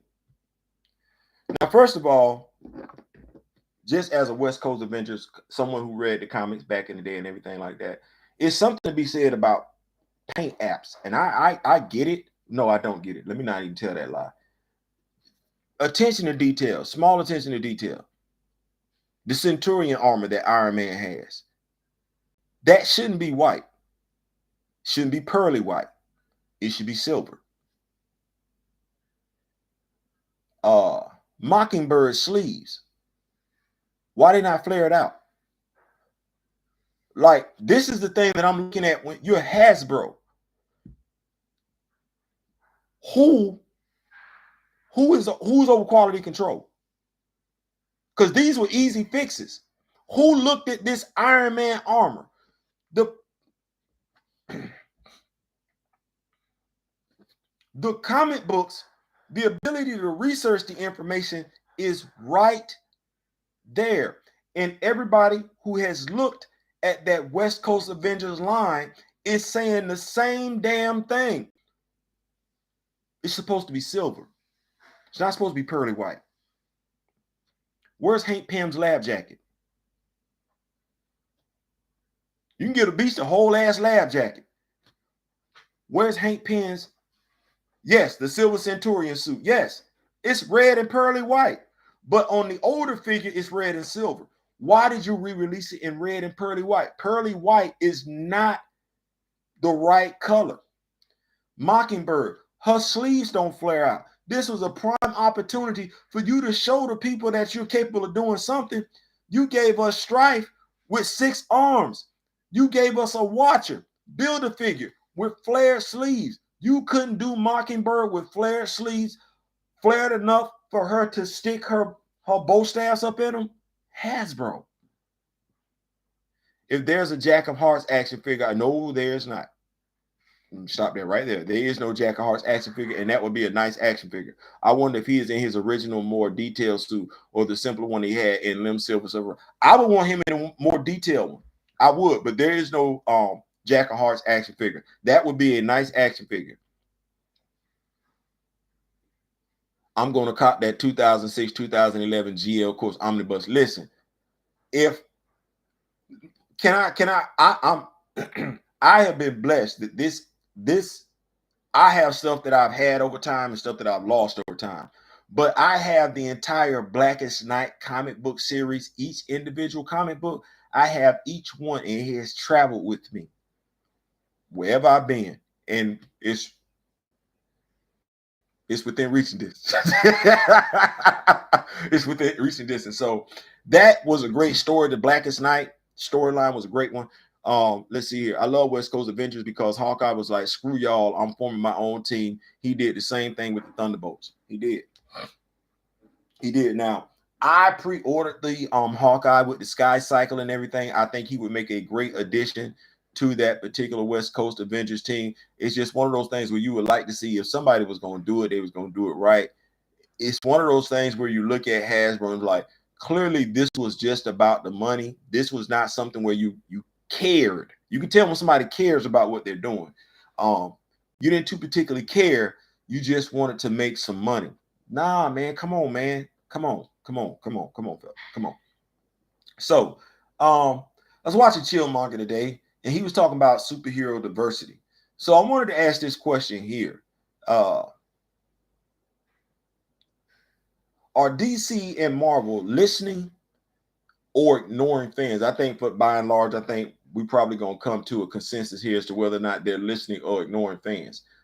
But the question is loaded. I got all the best of GL collections, been waiting years from this new omnibus. Okay, I feel you. So my question is, are DC and Marvel listening or ignoring their fans when it comes to the type of superhero movies that they want, diversity wise? And do fans truly care about superhero diversity? And I'm gonna tell you why I asked that question. So it's a twofold question. Do Marvel and DC care? Do fans really care? The reason why I asked that question is because I believe it's responsible that when you sit up here, you talk about diversity and everything like that. Like I said, shout out to Chillmonger. You be on point with it and don't argue just to push an agenda. You have some people that argue points that aren't valid. We had the whole thing in regard to people of color taking roles from people that had red hair or genders. When that's BS. It's hard to take something from you when I have red hair my damn self. But do we really care as fans about diversity? I think it's safe to say that the companies, the movie companies, the big two, DC, Marvel, Warner Brothers, however we want to spin it, I think they're confused, and that's me being nice when it comes to diversity. But do we as fans really care about diversity in our superheroes? Do we really care? Like Kamala Khan, the comic book came out the day she passed away. How many people care? How many people actually care? Do we care that they killed her off? Do we care that she wasn't really represented right? As I did on the live last week, I actually went over her abilities. She's more plastic man than she is. She's more plastic man than elongated man. She's more Ill O'Brien than she is Reed Richards, and she's got a healing factor. She should damn near basically be immortal. But we never, from what I got from those that were reading her, they didn't really even know her power set like that. So I don't think so. In my opinion, if they're listening, it's the wrong crowd. I tell them says, and if they choose to ignore, it's the real fans they choose to ignore.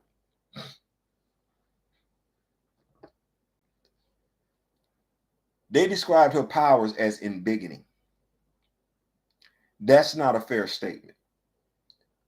If any of you take the time to go look at Marvel fandom to see what her power set is, to say that she has embiggening powers, that's not fair. That's doing this superhero a huge disservice. And if she was never presented with her power set was never displayed in which it was in the manner in which it was described. I'm just gonna say that there's a lot that can be done with a superhero that has the power set of Miss Marvel, a superhero with the abilities of Plastic Man that can change into animate and inanimate objects, can be the same size as Giant Man, can make herself paper thin.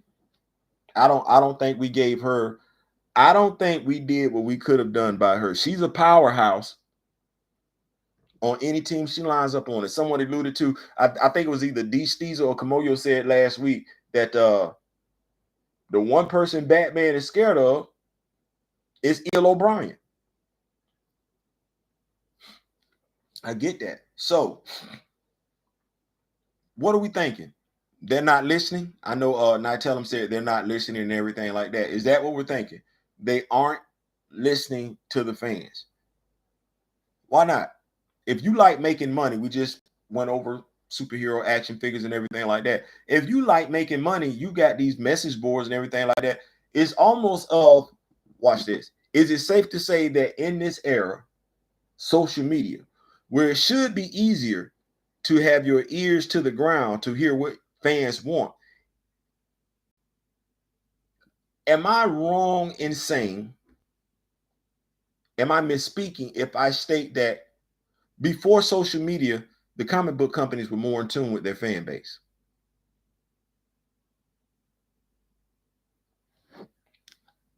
I'm thinking they were more in tune with their fan base, or at least tried to be more in tune with their fan base prior to social media. Warner Brothers DC better get it right. Their last legion of stands failed them, and Marvel isn't too far behind from letting their stands sink them too. They aren't too far behind. And I would have never thought we would be saying that back in 2011.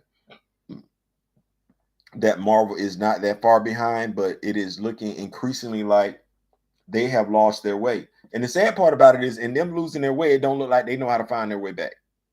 Like that's the sad thing. It's like they don't know how to find their way back. It's like bad advice after bad advice after bad advice.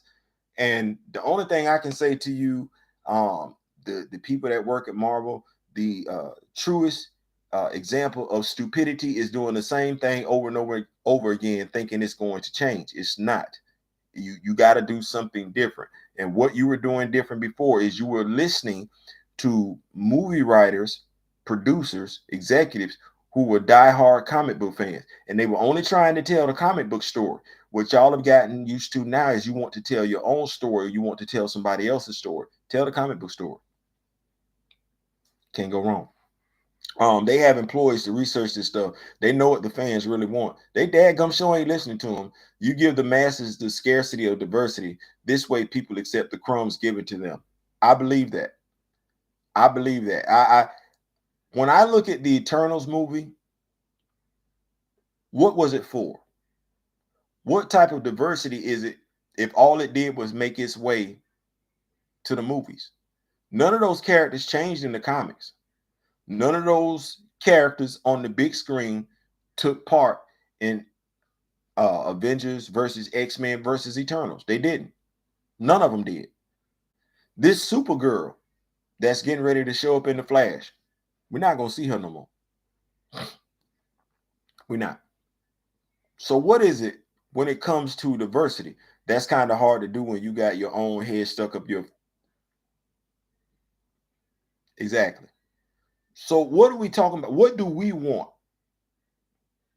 What do we want? What do we mean as fans when we say we want diversity? Is it that we just want the character just to show up on the film?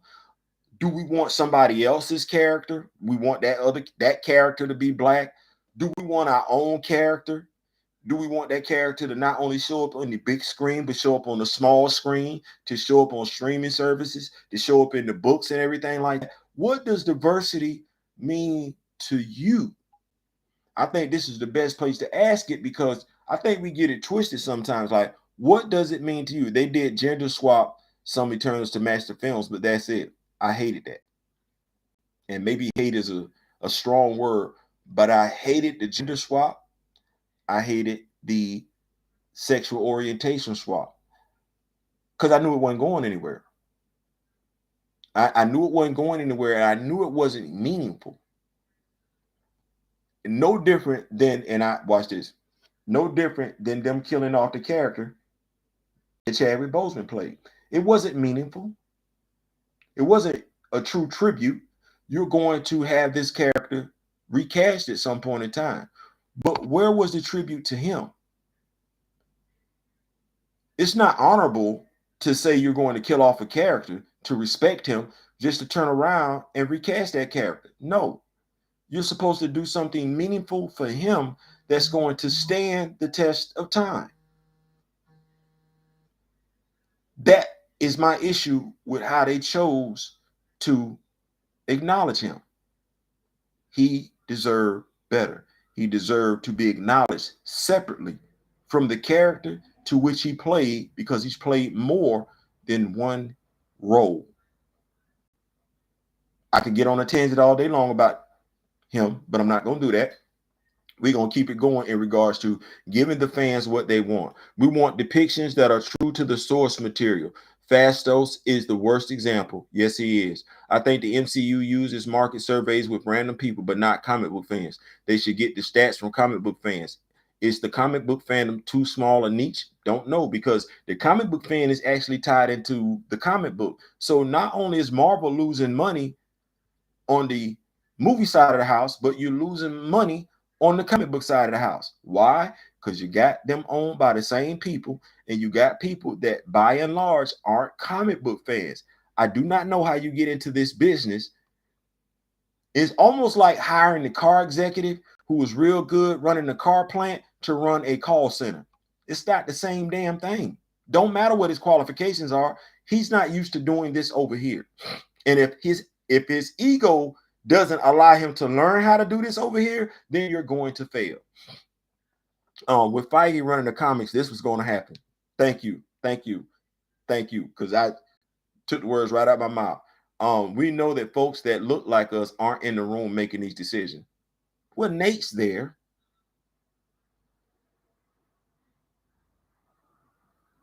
But he is. Nate's there. I think it was Jason Aaron that killed him off in his book, so this could be reborn. Some more like the MCU. We need that. GMT. MCU. So yeah. So I'm with y'all. Diversity. What do I want to see with diversity? I want to see the superhero story. I think that, to me, that is the driving element. I want to see the superhero story. Do I want to see me? Yes, I would like to see me. I want to see me as a superhero, but I don't want to see me be Clark Kent. I want to see me be a Kryptonian, because they act like we wasn't on Krypton. I don't know what that's about. I guess we can't be nowhere. We can't be in Africa. We can't be in Krypton. I don't know where we. I don't know where we went, but that's why I like to see stories with us in it. But I don't want to see stories with us in it just to have a story with us in it. Story got to make sense.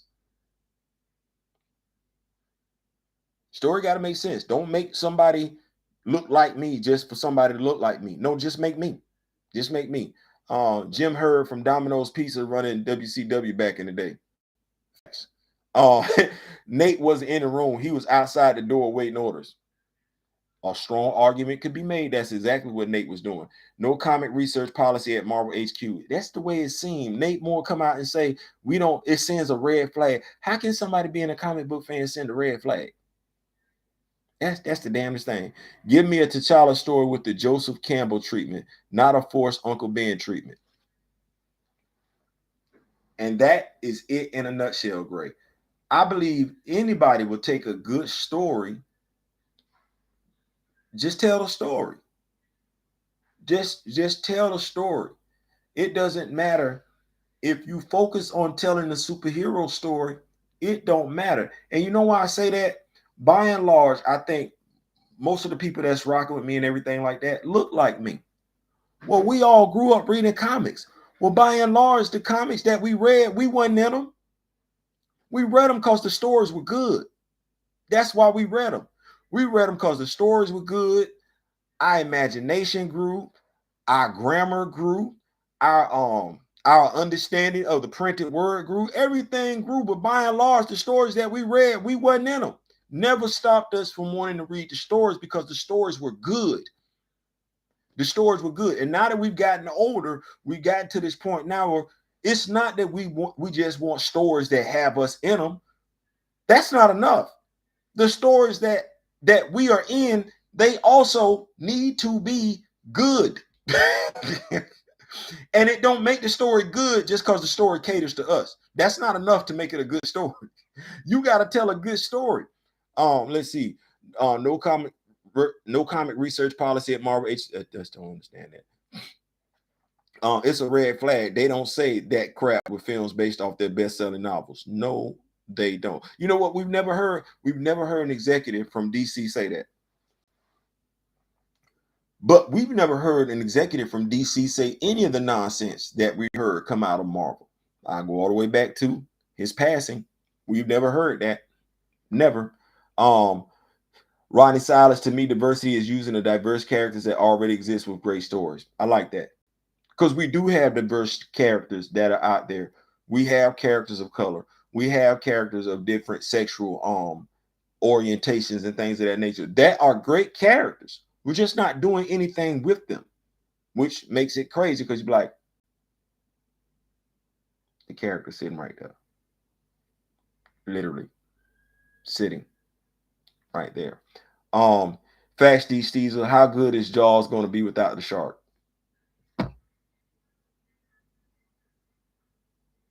Main antagonist. Main antagonist. And didn't have no scenes where he talked or nothing like that. Wrote a great story. If you can write a story, a great movie involving a shark, The Mig. It shouldn't be that hard to write a story. Just tell the story. Just tell. Here we go. Prime example.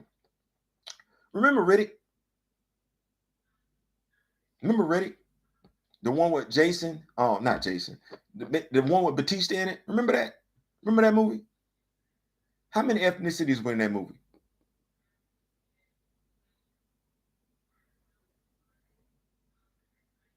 Let's talk about it. How many ethnicities were in that movie?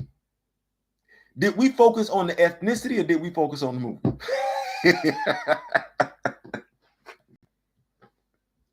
Y'all know the one I'm talking about when he was on the planet and everything like that. Like I said, the one Batista.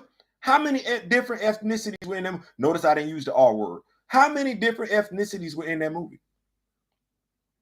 Two and possible. Because watch this. The dude, remember the dude who he said, I'm gonna put your head in this box? That dude wasn't white.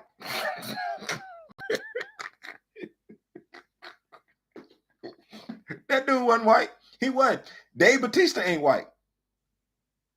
He not. Vin Diesel not white.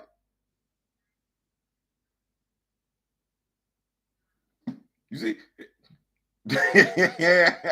Sorry, so late. Been busy. Hoping everyone is well. Oh, definitely, brother. Definitely. We talking diversity in acting, diversity in superheroes. Do we care? Do the studios care? Do we as fans care? Do the studios care? Right now, we talking about the movie Riddick and everything like that. Because like I said, it was quite a few ethnicities in that movie. Quite a few. Gray, originally Lord of the Rings was going to be just 2 new films. New Line Cinemas got rights and said it has to be 3 films because there's 3 books. That's how you do it. Facts. The Marvel hierarchy, top to bottom, executives, group editor, superstar writer, editor, and freelance writer. And they need to all get it together. Like, you gotta want to, and I go back and forth between whether you need to have someone who knows how to write or whether you have to have someone that cares for the character. Now, the reason why I say that is because I've seen it on comics where they have a writer and a co-writer, and I know why that is. You're not having somebody who's never written a comic before just go off willy-nilly and write a comic. No, you're going to sit somebody beside them to make sure they know how to write a comic, the format of it. My personal belief is it starts with the editor-in-chief. That's their job to make sure their comics are making money. And if I had to look at it, Marvel, DC, I think the editors in chiefs, as I said today, it's the prime example of the DJ. And this is true with the comics. And this is why indie comics are starting to come up and everything like that. It's the prime example of the DJ, whether we're talking Marvel DC comics or Marvel DC comic related movies. It is the prime example of the DJ playing what he or she wants to listen to. In Marvel's case, it's 2 different reasons. In DC, Warner Brothers, they can't read the room. They're trying to, but they can't. Marvel, they don't care what the room is doing. They see the room. They see people standing on the wall. They see people sitting at their chairs, and they are literally 4 to 5 deep in the DJ booth, putting on what they want to put on, and they're the ones in the DJ booth dancing. That's what's going on with Marvel. If I go back to when they said we're putting out the movie we want to see, when they were talking about Black Panther 2, when they started coming out, say you just need to watch the movie and enjoy it, stop being selfish. It's the fans' responsibility to be selfish. They're the ones paying for the movie. But right then, from that whole moment on, Marvel has been telling you, we put out the movies we want to put out. No, this is why you keep canceling Disney Plus projects. This is why you keep taking some movies off the board, because those were the movies you wanted to put out. Nobody asked for Ant-Man Into the Quantumania. Let's just go ahead and can we put all our cards on the table? Who in this group wanted to see Kang versus Ant-Man and the Wasp? The doors to the Rock With Me Nation are open. Put down in there if you want, if that was one of the things you said you wanted to see Marvel do. That was one of the movies you wanted to see Marvel put out, was Ant-Man and the Wasp versus Kang. Let me know. DJ got to play what the crowd wants to hear. They should. Fun fact: Joseph Campbell said George Lucas was the best student he ever had. Come on, somebody. I think what we have with these failures of comic book movies is that we have too many industry people disrespecting the true fans just to make a quick buck while damaging the legacy of the source. Because you'll have people that come on, if you don't like what they do it your damn self. I would if I could, but if I could, you wouldn't be talking to me right now. You probably be at home still watching the DVD over and over and over again. And tell them, hell no. No one asked for Ant-Man, period. And that's Kevin Feige's guy. Scott Lang is his dude. Watch this. Who asked for Captain America 4? Who asked for a Sam Wilson-led movie? And Anthony Mackie looks like us. Who asked for that? Who wants to see that movie? This ain't like before. You said Avengers Age of Ultron. Oh, I gotta go see that. Because we remember the comic book, the storyline. Avengers Age of Ultron. Oh, I gotta go see that. Say less. Don't worry about it. I'm gonna be there to go see that one. The Avengers. Loki in it, and you putting the Avengers together. You know what? We're gonna forgive the fact that you substituted Ant-Man and the Wasp for Hawkeye and Black Widow. We're gonna forgive that. But I got to go see that. I got to go see that. You got Thor and the Destroyer armor and Loki, Bifrost bitch. Oh, you got me kind of crunk. You suckered me in by telling me that Idris Elba was gonna be Heimdall. You suckered me. But I'm finna go check that out. Nobody asked for Ant-Man and Quantumania. Nobody asked for that. Nobody asked for that. Nobody asked for Doctor Strange into the Multiverse of Madness. Ain't nobody asked for that. We wanted Shuman Gorath and couldn't even get that. Who the hell is Gigantus? Who the hell is that? No way. How about Kane versus Doctor Strange? Look at the other projects that they got coming out right now. Nobody asking for those. Said this a million times. I just wanted the real Hank and Janet, Ultron and Jocasta. Facts. The first Ant-Man was the best one. It was. I've spoken to a few creators who have pitched books for Marvel. They have personally told me that the higher ups are picking the pitches for characters, not the editors. But that's their recipes for success. I mean failure. No way. How about Kane versus Doctor Strange? Got you on that, Grand Madam. Who made Ant-Man or any of those that you mentioned? They all need to submit urine because we definitely wasn't asking what they gave us. Right. And it's comic book fan. Now, so you got Nate Moore, who I don't believe ever picked up a comic book, saying that comic book fans, that's a red flag. They giving us movies. Who I like Echo. The best version of Echo that I like was when she had the Phoenix Force. They just finished that storyline in the last Avengers story arc. Who is asking for an Echo Disney Plus series? Who asked for that? Who said that? You got Hellcat out there, but you want to do an Echo miniseries. You ain't even get the She-Hulk miniseries right, but you finished Echo, not Elektra, but Echo. Who asked for that? We still waiting on MCU X-Men. How about Kane kidnapping T'Challa and take him out of the time instead of killing him off? That would have worked.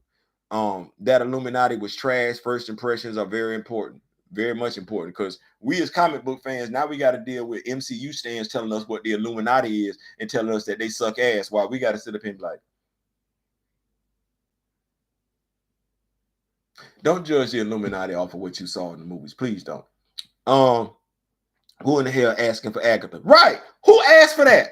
I like the actress, but nobody is asking for that series. So if you're, is it Bob Iger? If you're in the boardroom and Kevin Feige walks in and suggests to you a Agatha Harkness Disney Plus series, why aren't you tossing him out on his baseball cap wearing ass? You ain't even got the FF in there. Agatha, by and large, is either you either got no, actually no, you got to have the FF in there. She's more known for being Franklin's babysitter than any damn thing. You think? Okay, never mind. Never mind. It's like getting yourself all set for a streak and they just give you bologna. All set for a steak and they just give you bologna. Squirrel Girl has more source material than Echo. Facts. And who's pressed to see a Squirrel Girl live action TV run? Nobody. Nobody. Nobody. When it comes to Daredevil, Elektra should be their first priority on the female side. Don't think about nobody else. Don't look at nobody else. That's what that is. We are literally looking for her. If you say Daredevil, we're looking for her. And we're looking for her to look like she can whoop ass. That's another thing that they doing with this casting thing that's kind of bothering me. I want to make sure I say this right. If the males look like they can whoop ass, the females need to look like they can whoop ass. If you're a superhero and you're known for putting hands on somebody, male or female, you need to look like you can put hands on somebody. If you're a superhero and if you're an actor, actress, and you've been cast to play a superhero, if Natalie Portman can get her behind in shape to play the role, bulk up some, throw some muscle on to play Thor, there's no reason whatsoever going forward why any of us need to see somebody who looks malnourished or somebody who looked like they was at the gym or at Subway or at Taco Bell or at McDonald's throwing back a whole bunch of hamburgers, tacos, fried chicken. No. Unless your name is Bouncing Boy, unless you playing the role of Bouncing Boy, no. And even the dude that played Leapfrog,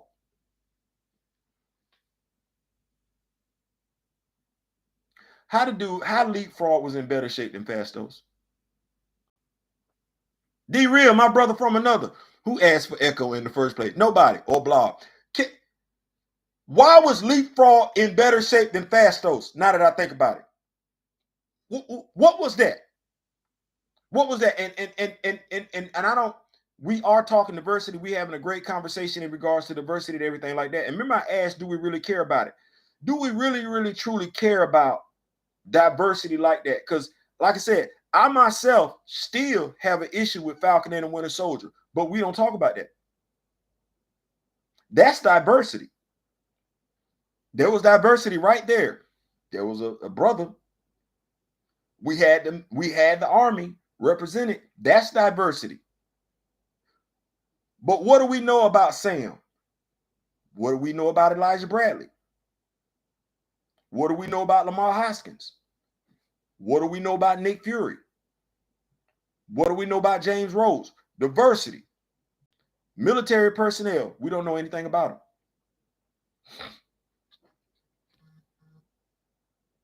In Secret Wars, is Marvel really going to tell us more about Nick Fury, or are they just going to give us the Secret Invasion?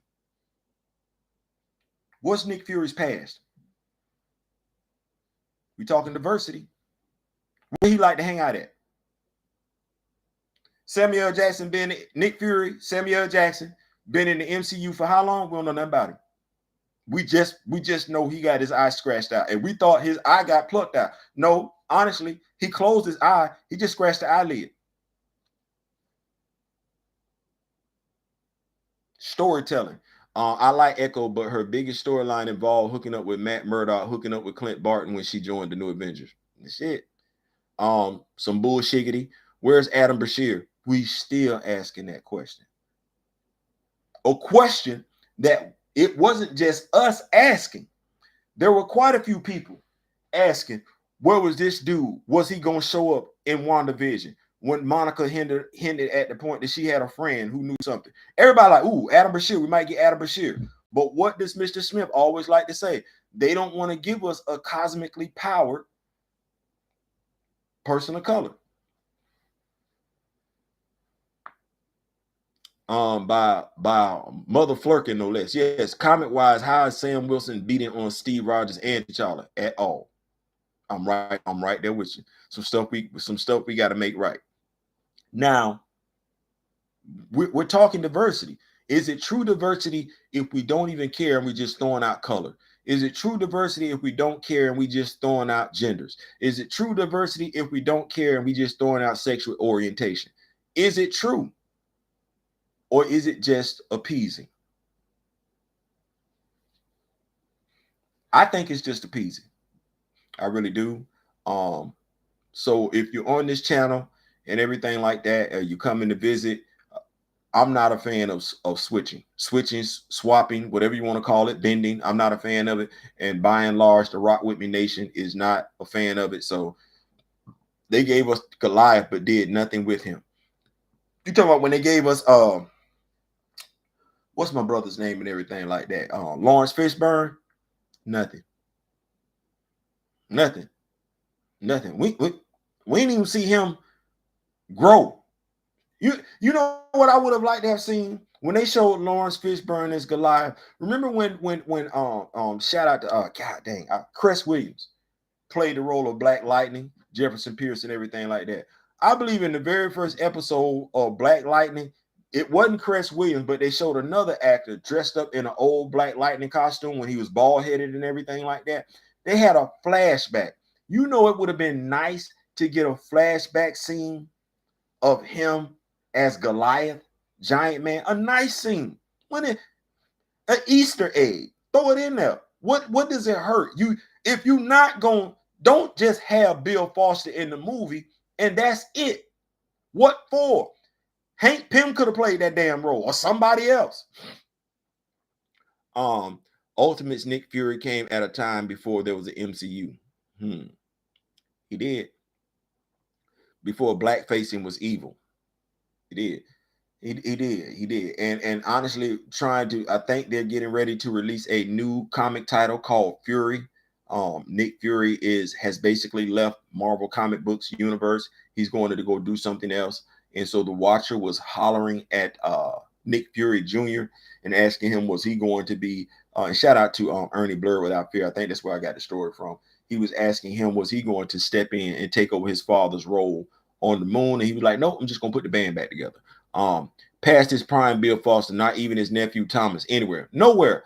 Yahia and Jonathan Majors a great T'Challa candidate, race swap, SNL sketch, and a villain in the MCU. Here's the thing. They are great actors. But what I would ask, and I don't believe they care, just based on how they conducted themselves with that whole Black Panther 2 movie. Do the black actors know and care? I just said black, so that might be me already saying they don't care because they identify with a color as opposed to identify with an ethnicity. But do they care? For everything that Winston Duke said, does Winston Duke really care about how M'Baku is in the comics? Does he care enough that he basically reduced that character to a laughing stock as opposed to a character who's supposed to be, by and large, someone as credible, somebody to be feared almost on the same level as an Eric Killmonger? Does he care? Does he have that type of integrity as an actor? I doubt it. When we look at the young lady, Danielle Guerrero, who played Okoye, does she really care about how Okoye is represented? Does she? I don't think so. I think she just cares about the money. Not saying it one way or the other, but would she really have cared about the representation of the Midnight Angels? The other sister that came in, if she truly cared about the representation, she would have said, no, I'm fine being running the doors, but she coming in, it needs to be her and Ayo that's putting on this armor. What would they have said about LGBTQ representation, LGBTQ diversity? We have her, we have the young lady, she coming in saying she's looking forward to representing the LGBTQ. How much did she do it?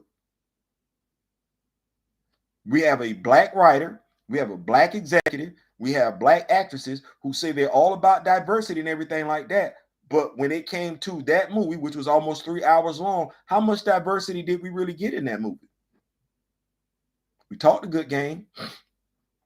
Building that Pym particle family up correctly would have been fire. Absolutely. We got Ultimate Sam because Garth Ennis wrote racist Nick Fury, and an A-list star said no to playing it.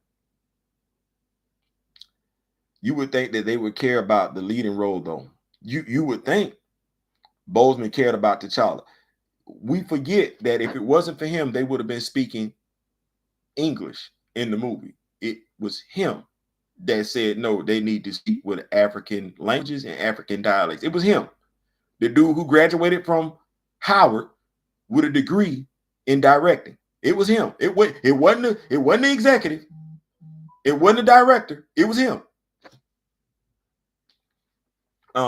Reeves cared about Clark. Yes. Actually, you know who don't get enough credit as for actually caring about Clark? Because yes, George Reeves did care about Clark. What the dude name? Oh god, Henry Cavill. Henry Cavill cares about the portrayal of Clark Kent. He cares about the portrayal of Superman. Hell, that said, what's your boy name? Big Swole.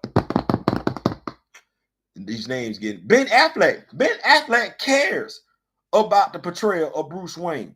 He does. He cares about the portrayal of Batman. Damn, Chris Evans. This dude almost had a nervous breakdown when they said something to him about playing Steve Rogers. He knew the pressure. He's like, oh, I got to get this one right. Us, hey man, you gonna play Fastos for real? What that role like?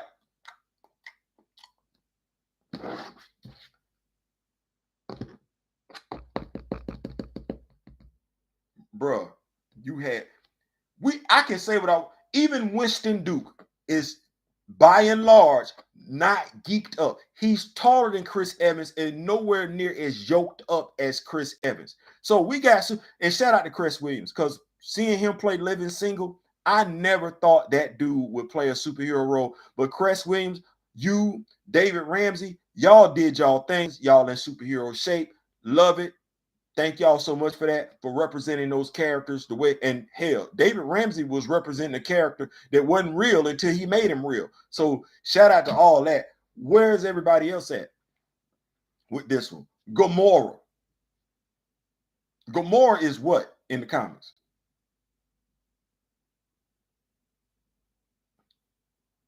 And who playing her?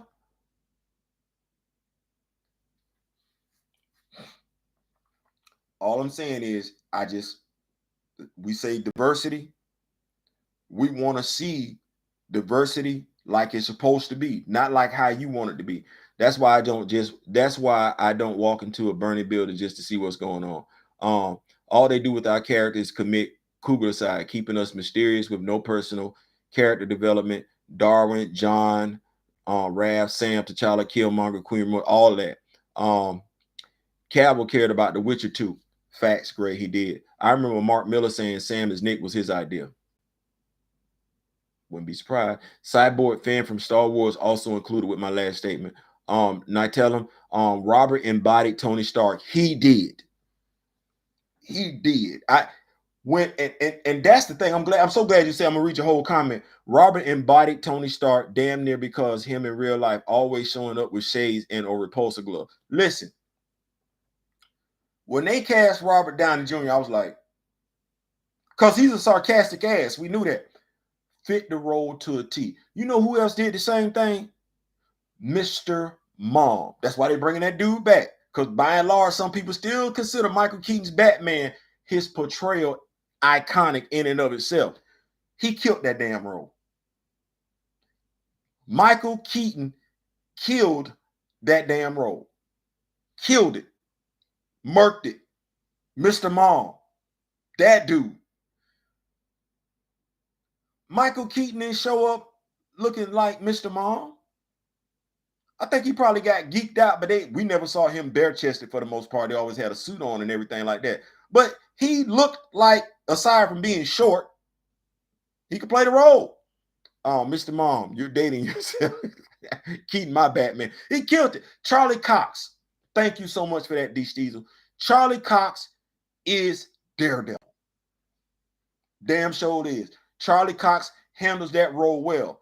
Got to give it up. I'm gonna give it up to Ben Affleck because you know he did his thing. But Charlie Cox, he embodies that role.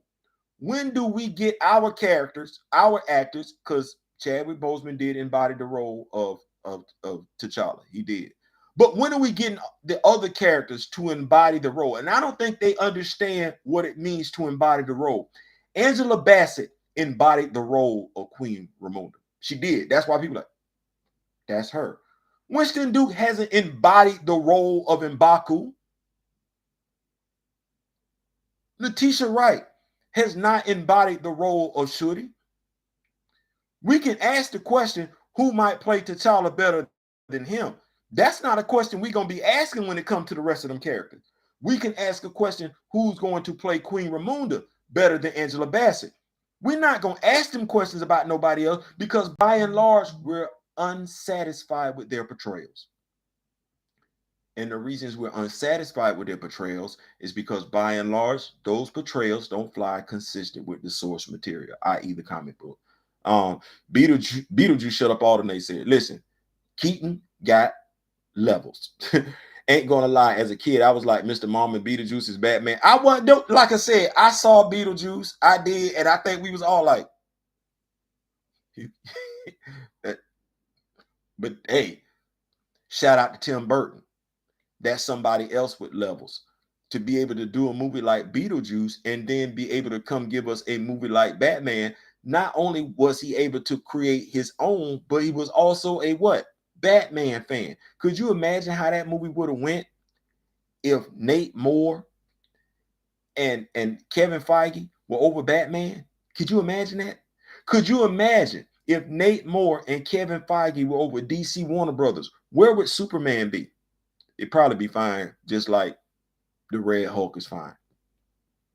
Let's keep these notes going though. He and Robin Williams, two comedic actors who officially and effectively transitioned to dramatic roles. That's fair. That's an accurate statement. Affleck and West were the most comic accurate Batman from a physicality standpoint. Adam West. You saying Adam West? Okay, I get that. I get that. I agree, Mr. Martin.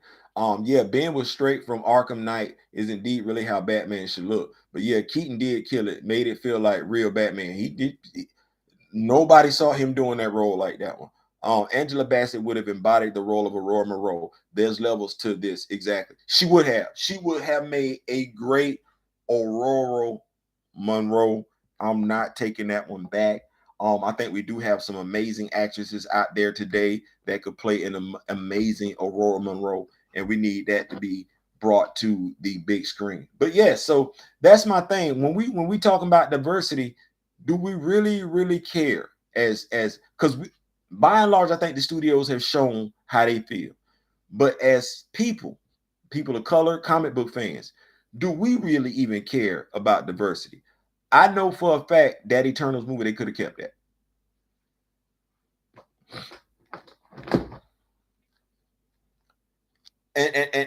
And let me say it like this: the reason why I say it, by and large, what was the Avengers movie? There were no people of color in the Avengers movie aside from Nick Fury. You want to do the Avengers movie? I'm gonna say the Eternals movie. You sacrificed a story for inclusion. You never sacrificed, and I'm saying this as an African American male. You never sacrificed the story for inclusion. If that story don't make sense with the inclusion, you either write a story that does make sense with inclusion, or you don't worry about inclusion in the story. It's just that simple. Remember when Angela was Amanda Waller for only one film? Talk about an epic fail. I think she would have made a great Amanda Waller. And Boucher Wright and Blade was my fan cast. And oh my God, and Boucher Wright.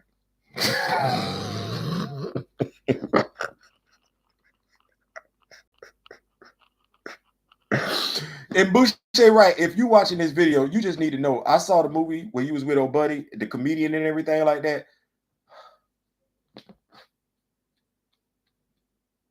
And then I saw the Spike Lee movie you was in, and then I was like,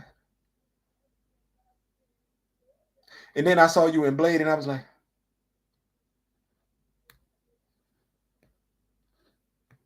it's totally off topic, but she's been one of them young ladies that I had a crush on. Don't judge me. Don't judge me. I just you said in Boucher right. You brought that name up, Mr. Martin. So it's your fault if I get beat up tonight by my wife. Let me see. If they made X-Men in the 90s, Iman would have been a perfect storm, pun intended, and she's from Kenya. Yes. You remember when she was on Martin? And she was trying to get it, Martin. You remember that? I did. Y'all stop. Y'all did this last live. I'm not gonna keep doing this with y'all. Y'all got me in trouble last live. I'm not gonna do this. I'm not reading no more female names.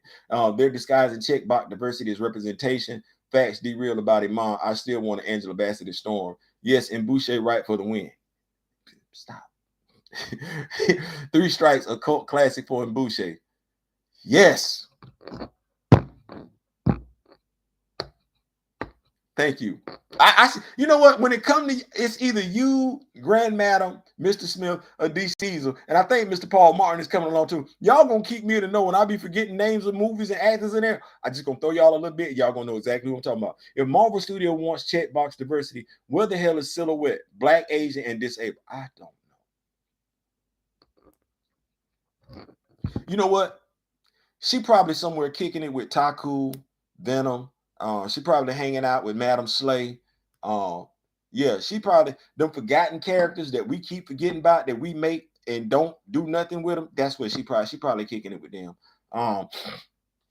Iman speaks majestically. Yes, she does. Iman was in Star Trek 6 in the Undiscovered Country.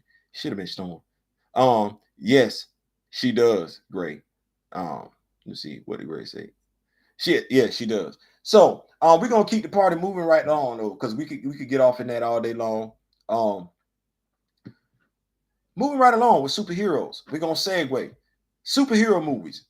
Are we tired? Because I hear people keep talking about superhero fatigue and everything like that. Do we have superhero fatigue, or are we just tired of bad superhero movies?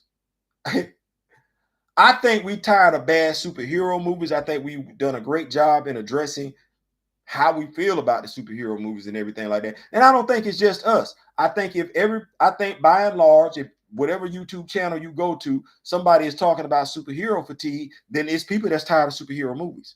So it ain't a matter of if I think I could do it better myself, do it. With that being said, is it that we're tired of the superhero movies, or are we tired of bad superhero movies? I'm tired of the ones Marvel and DC putting out. Tired of terrible and meaningless superhero movies. Tired of trash. Fatigue from waiting and paying to see whack films.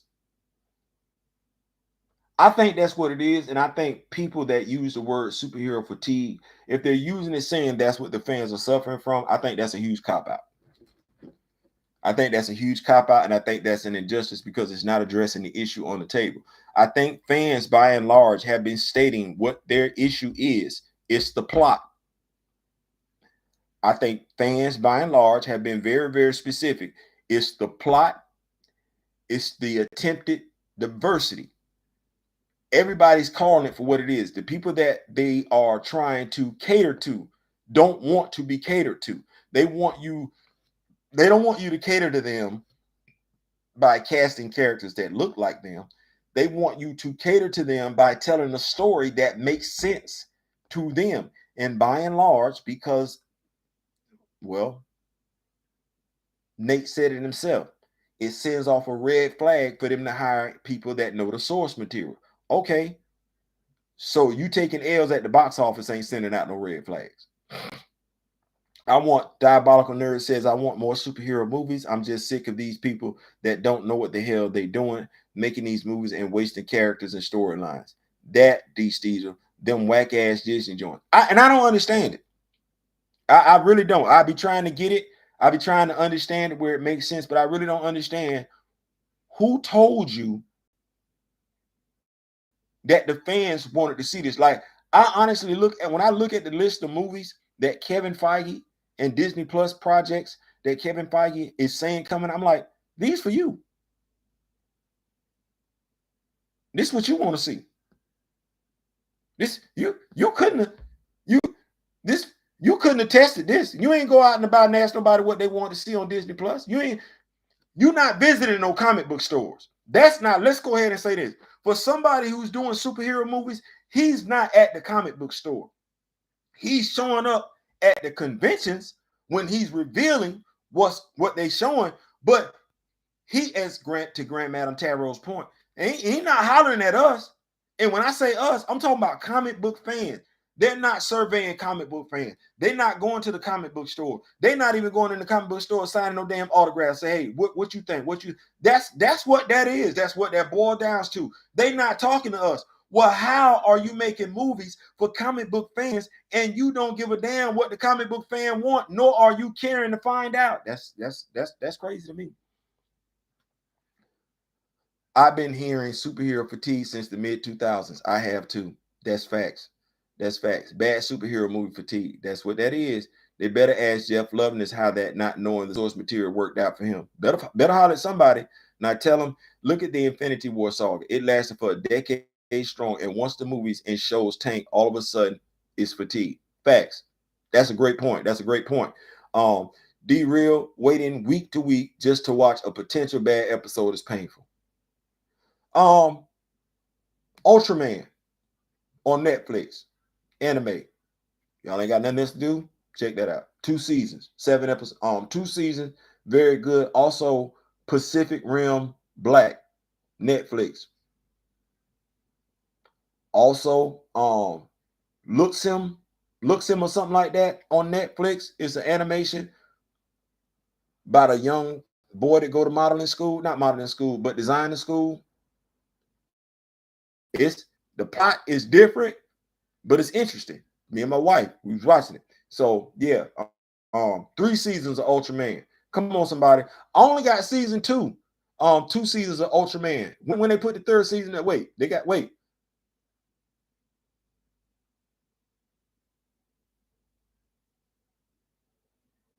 You see how I paused?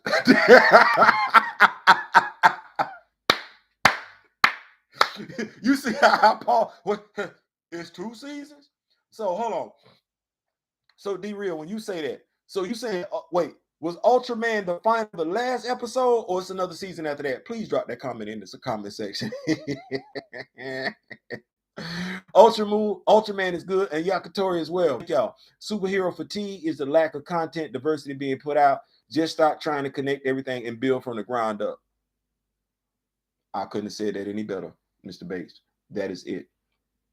Season 3 out now. Man, listen. Don't listen.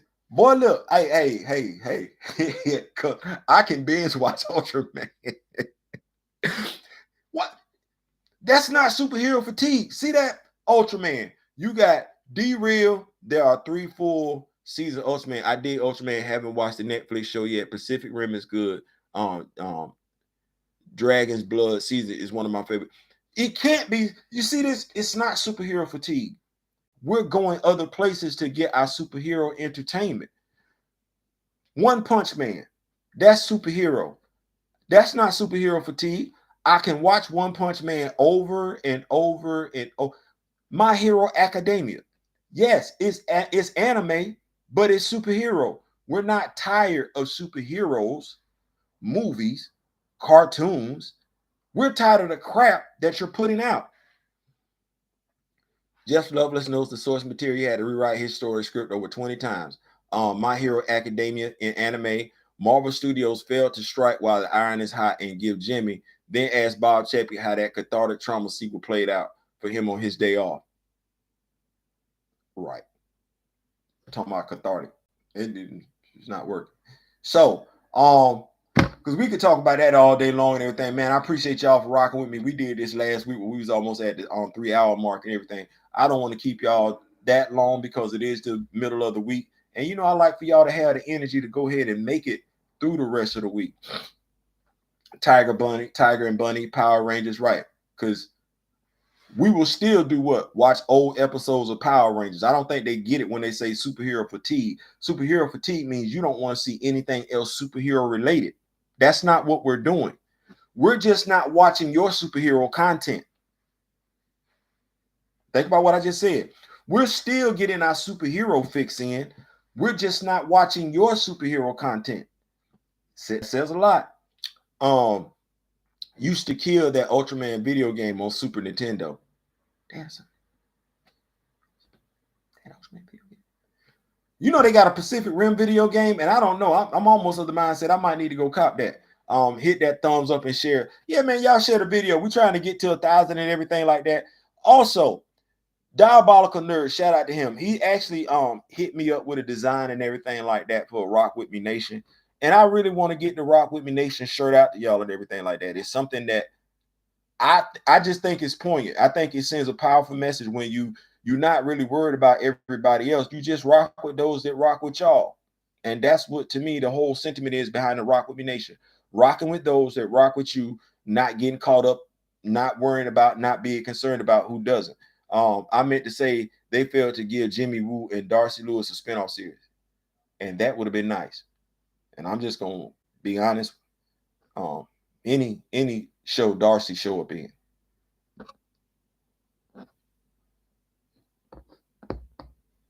What's her name? Cat. Any show she in. Yeah. I want to get that. Like, I really want to do that. To me, it's something that I've really been wanting to do, because to me, the Rock With Me Nation is just that. It's a nation of people rocking with each other, regardless of what their differences are and everything like that, because we're more focused on what we have in common than what we don't have in common. So I definitely want to get them shirts out and everything like that. Diabolical actually did me a favor, because I was stuck on what a logo would be for the Rock With Me Nation and everything like that. I really wanted a logo that reflected all of us. But sometimes, as Diabolical did, it's just the words.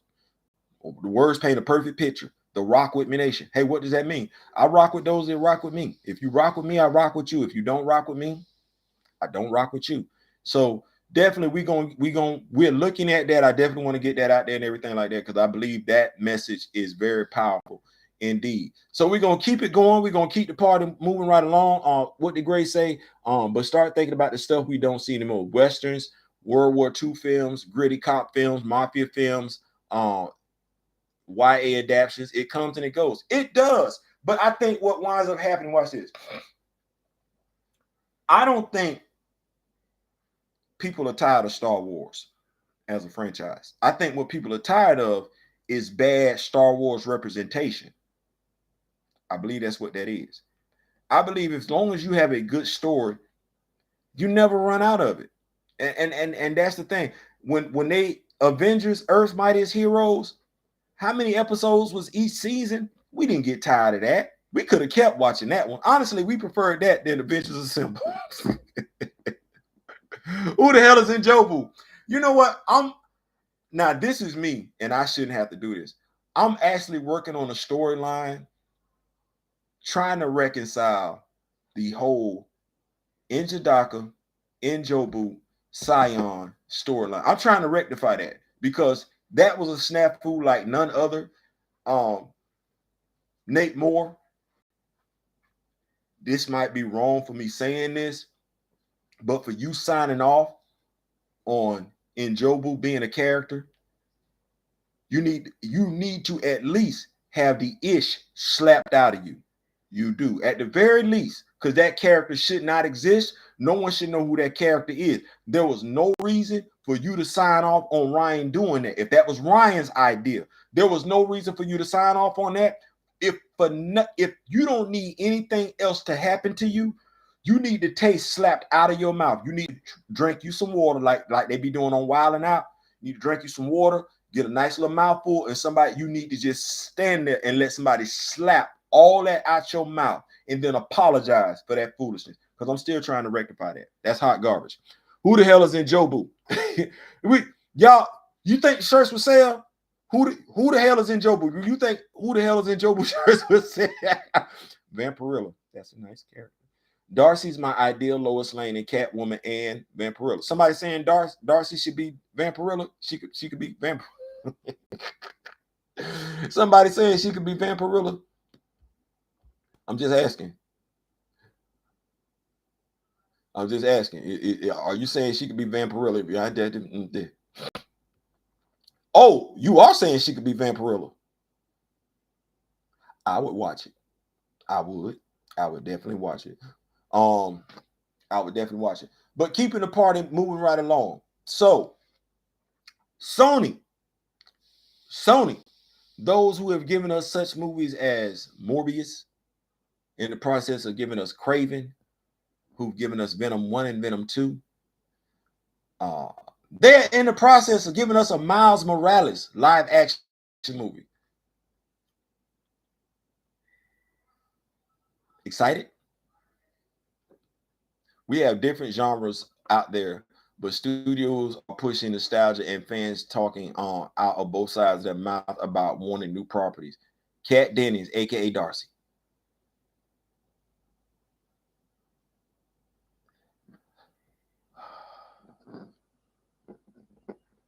It's the reason why I watch Two Broke Girls.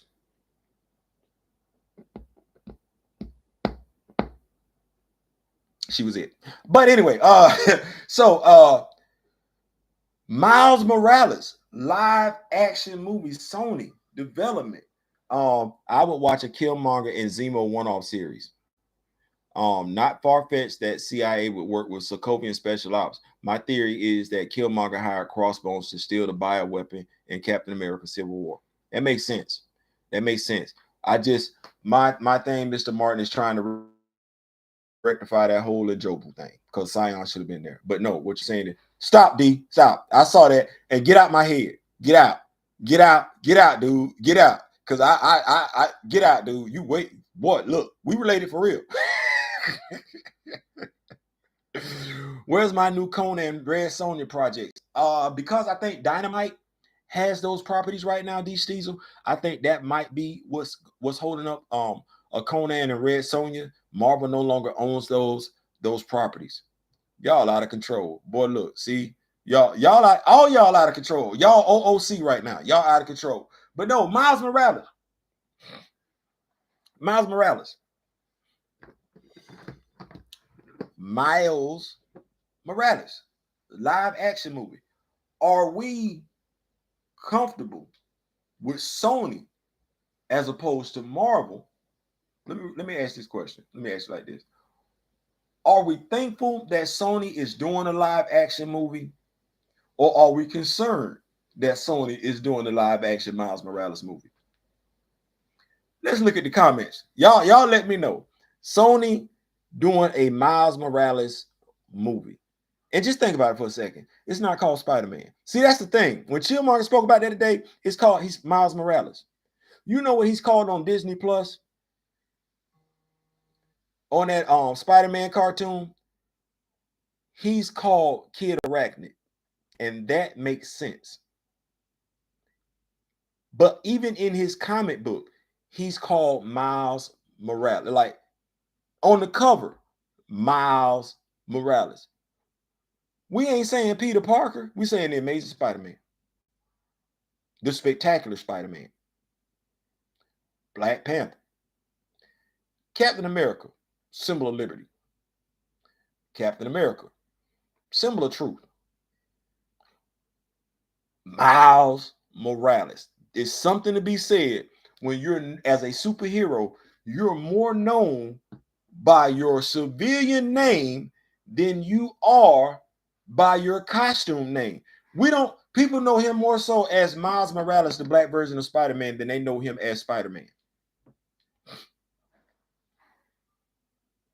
They've been needing to make a live action Miles, but I don't trust Sony MCU. See how you said live action Miles? You didn't even say Spider-Man. Miles Morales is a living, breathing MacGuffin. Kid Arachnid. Yes, the focus is on the Miles Morales. I'm actually excited for Across the Spider-Verse. ITS is better than the live action stuff, in my opinion. That's true. What's wrong with Miles Morales Spider-Man? The comic book version, great, or the live action version they're getting ready to bring to us? If you asking me, because if you ask me about Into the Spider-Verse, I don't have anything bad to say about Into the Spider-Verse, other than I wish. Where he getting his last name from? I'm actually excited. What's wrong with Miles Morales Spider-Man? Oh, the title. When Kyle Rayner was Green Lantern, we just said Green Lantern. We didn't say Kyle Rayner Green Lantern. Matter of fact, when we put any Green Lantern book out there, we don't say the person's name in Green Lantern. John Stewart is recognized as a Green Lantern. We know he's John Stewart, but no different than we know Hal Jordan. We know Kyle Rayner. We know Guy Gardner. What's the Simon Baz? I know Simon Baz, but they're Green Lanterns by and large. We refer to Miles Morales not by his alias, Spider-Man. It's Miles Morales. Then look at his character development. Who's his girlfriend? Who are the villains he faces?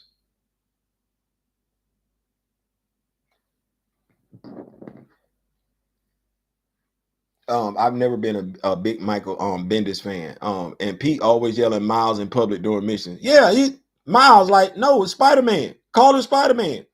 The comment hasn't been that great. I've never been a Bendis fan. I would rather a new name like Night Spider or Shadow Spider. He needs something. Do villains say, "Oh, here comes Miles Morales"? I mean, and watch this. Who is he fighting? Peter's villains. John Stewart was a lot of kids' first Green Lantern in Justice League. Miles is a lot of kids' first Spider-Man in these into the Spider-Verse.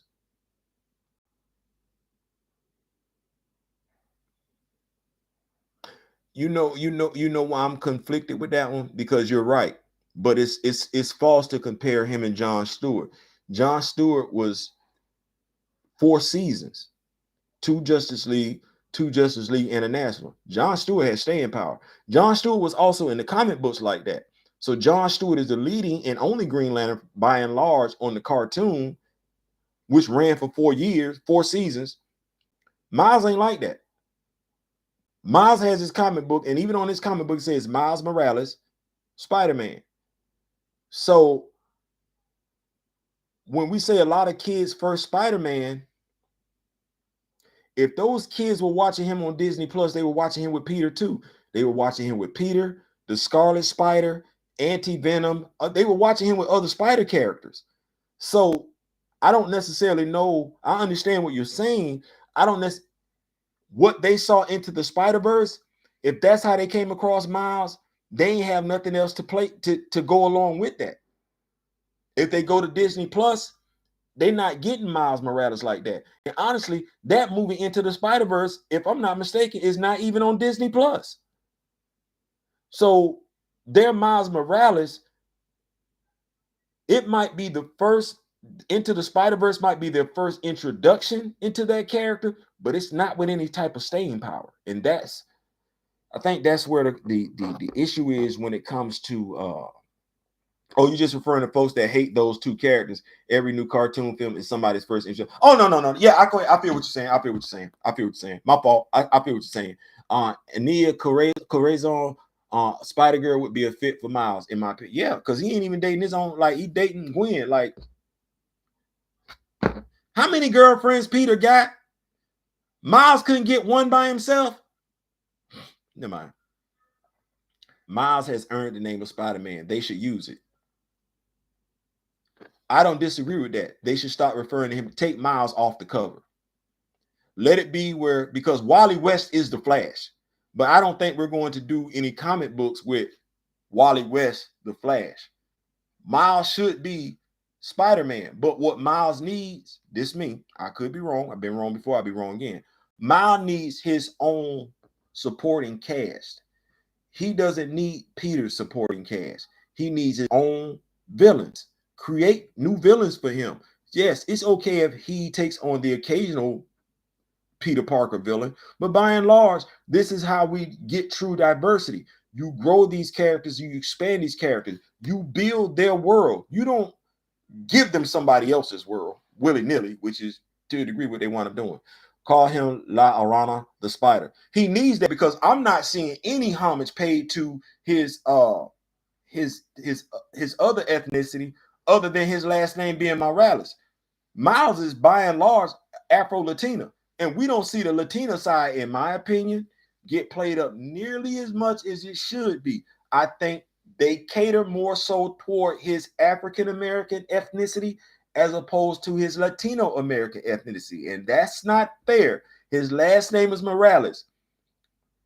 What is his father's last name? Because his father looked like a whole brother out here, which I still trying to figure out how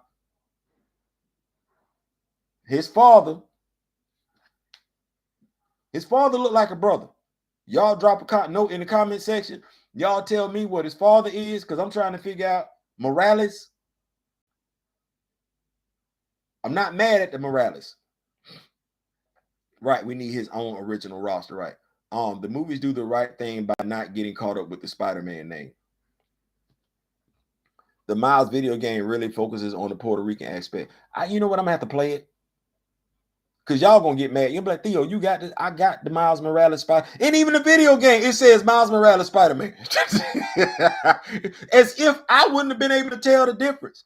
Going into the store, seeing a dude in a black costume with red webbing on it, as opposed to a dude with a red and blue costume with black webbing on it, I would not have known that I was buying a different Spider-Man game. You know what that's like? That's like thinking I'm not able to tell the difference between a Flash game based on Barry Allen and a Flash game based on Wally West. Or a Flash game based on Bartholomew West. Or a Flash game based on Jesse Quick. They're just thinking I can't do it. Or buying a Robin game based on Dick Grayson. Being able to tell the difference between that Robin and Jason Todd, Tim Drake, and Damian Wayne. It's 4 different Robins, all Robin. We're not doing that. Spider-Man 2 looks like fire. I may or may not get it, but I want to go back to the question. Are we hyped? Are we hyped or are we concerned? Or, because 2 things can be true at the same time, are we hyped yet concerned that Sony is doing a live action Miles Morales movie? It's more than 4 Robin. It's a whole bunch of them. It's out there. So it's a family of Robins. Matter of fact, we had the Robin War. Great that part. Miles Davis would have been problematic, so they used it as an Easter egg, so it's true. But who is Miles's father though? Like, what? Miles' dad's last name. What is his last name? Yes, there's like 100 Robins. There is. His dad's name is Jefferson Davis, so Miles chose Morales to avoid being called Miles Davis.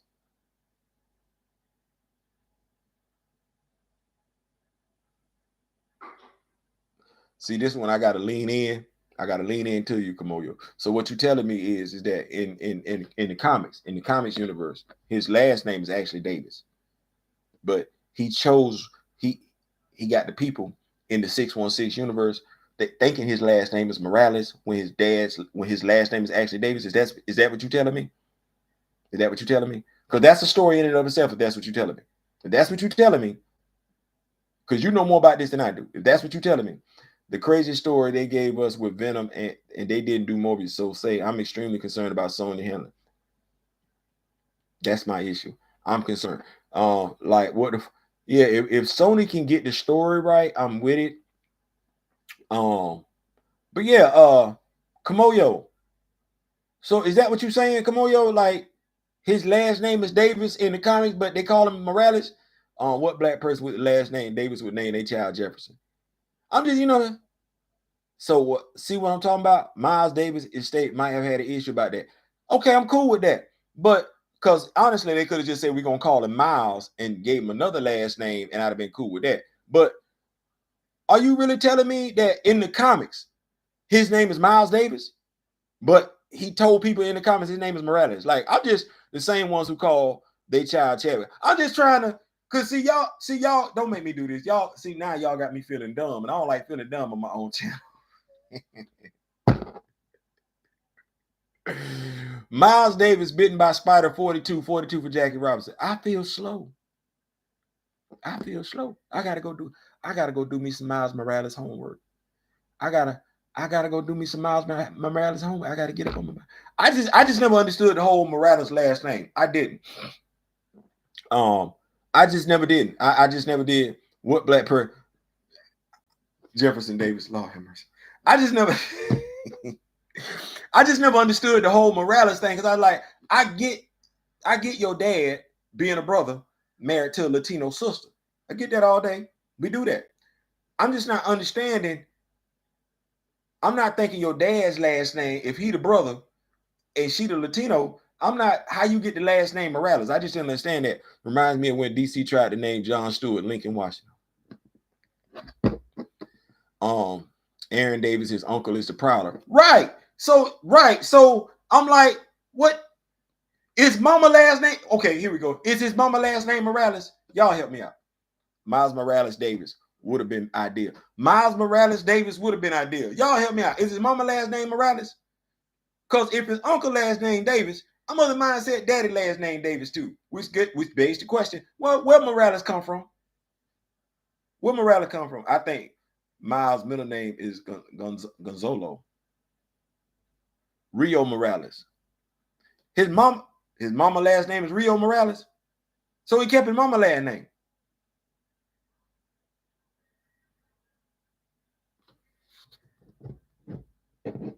Y'all ain't gonna keep doing me like this. Y'all ain't gonna do me like this. Hobie Brown was the Prowler I grew up with. Hobie Brown was the Prowler quite a few of us grew up with. That's why I was like, ain't the Prowler supposed to be Robbie's nephew? Robbie's son? I'm sorry.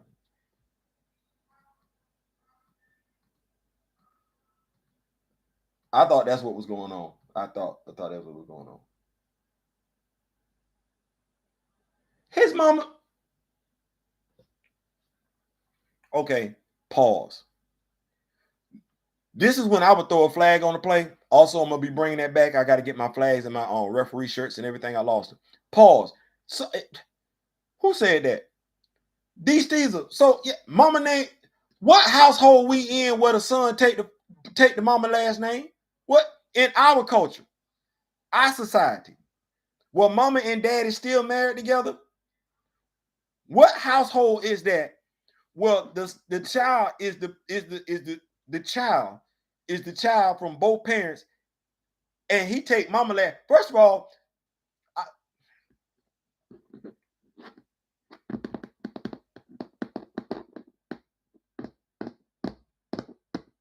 when the daddy ain't around, but then now I'm looking at this thing. They say her significant other D is Jefferson Davis, so Jefferson's clearly there. So I'm asking too many questions. I'm asking stuff. No, here we go. Make it make sense. D, did I get you? Did I get you, D real? Make it make sense.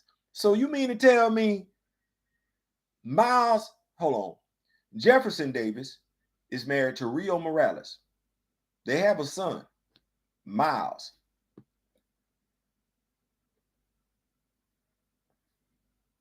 Jefferson signed off on the birth certificate. And Miles got mama last name, like at no point in time, and dad ain't say nothing. I'm 50-something years old. I ain't never seen this before. See what I mean? Representation, diversity, agendas. See what this is? This a walking, talking agenda. This a walking, talking agenda. Mama last name Morales. Nothing wrong with that.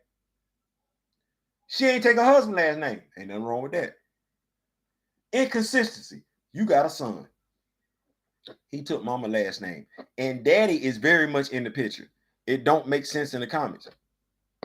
Daddy right there. He come home, he look at daddy. Daddy and mama go to bed in the same damn bedroom, in the same damn house. You win. No,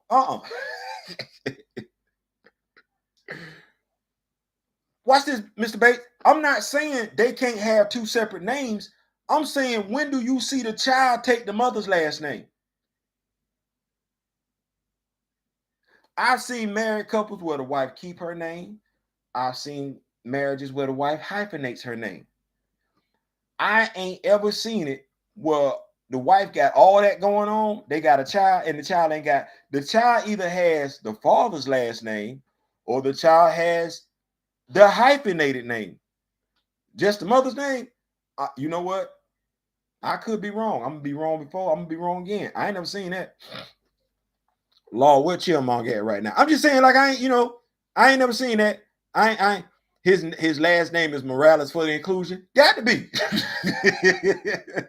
It got to be for the inclusion. If the actual Miles Davis had surviving descendants, there's no way that they would have signed off on Marvel using that name for profit. His name should be Davis. Miles Morales rolls off the page. But it don't make sense. It do roll off the page. Eminem, that, yeah, it's smooth, but it don't make sense. Like what you said, maybe it's for professional reasons. That makes sense. But the child just having the mother's last name, while it does roll off the page, I'm unfamiliar with that in my 50-something years of experience being on God's green earth. I've never experienced that. Miles Davis rolls even better. Even with that one, though, the Easter egg could have been, we named the character after Miles Davis by naming the character Miles. I think that does enough in and of itself. We wouldn't have to call the character Miles Davis. We would know that the character was named after Miles, because we don't see too many characters named Miles. We would just get it. But here we go. If we want to be diverse, truly diverse, why isn't the mother Black and the father Hispanic? You got Miles Morales, no problem. See what I just did? The mother is of African American descent. The father is of Latino descent. His last name is Morales, right? Her last name is Davis. The child is named Miles. Watch this. Now we got the truly hyphenated name, Miles Davis Morales. You want to talk about something just rolling off the page? And that makes sense. Who's saying something? Who complaining? Who got copyright infringement at this point in time? Afro-American mother, Latino American, Puerto Rican American, Cuban American, Mexican American father that's on the police force. Think about that one. Your father, Latino American, on the police force. Your name is Miles Davis. Your mother's last name is Davis. Your dad's last name is Morales. We got a win-win. Ain't nobody tripping. I'm not even able to ask the question that I'm asking right now.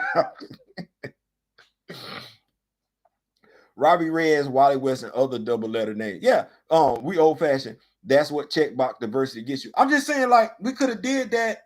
That makes sense. And I don't even know, because I'm thinking, if I'm creating this character and I want to go down that road and create a character who appeals to both ethnic groups, why wasn't that the decision that I made? I know hindsight is 2020, but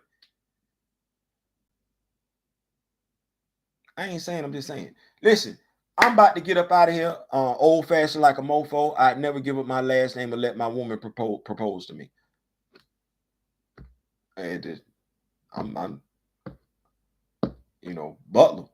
We Butler over here. My wife is taking my last name. Wasn't something that I asked. She just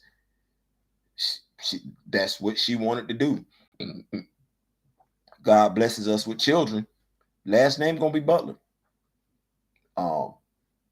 Not that I'm saying that, like I said, there's nothing wrong with having hyphenated names. I'm not saying that there's nothing wrong. I'm not saying there's anything wrong with the woman, with the wife maintaining her name. Her father's name has a right to be represented. I'm not saying that there's anything wrong with that. I'm just saying, when we look at this comic book character, by and large, how it is, my wife got my last name. Absolutely. By and large, when we look at this character, the Morales part, while it sound good, it don't make sense. And as my brother from another like to say, make it make sense. I think her name, if her name is Rio Davis, or Ria, R-I-A, if her name is Ria Davis and his father's name is Morales, like I said, I don't think we having this part of the conversation. I get why some celebrities keep their last name, brand name recognition, and all that. I do too. This just always, you put me up on game when you said they said the mother's name was Morales. I was like, okay. So Miles took his mother's name and didn't take his father's name. And I get that if the child don't get along with the father, or as D Real said, it's an absentee father. I get that. Watch this. I got my mother's last name.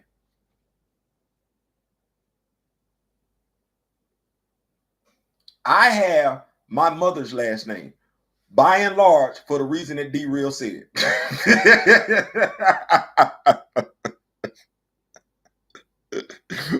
Father was not in the picture. He did not sign the birth certificate. He and mom did not stay in the same house. No, no, no, no, no, no, no. Did they have Miles before they married? I don't understand what that means, Mr. Bates, because my mother never married my father, right? Oh, let me rephrase it like this. I have two daughters. Both of them have my last name. I didn't marry either mother.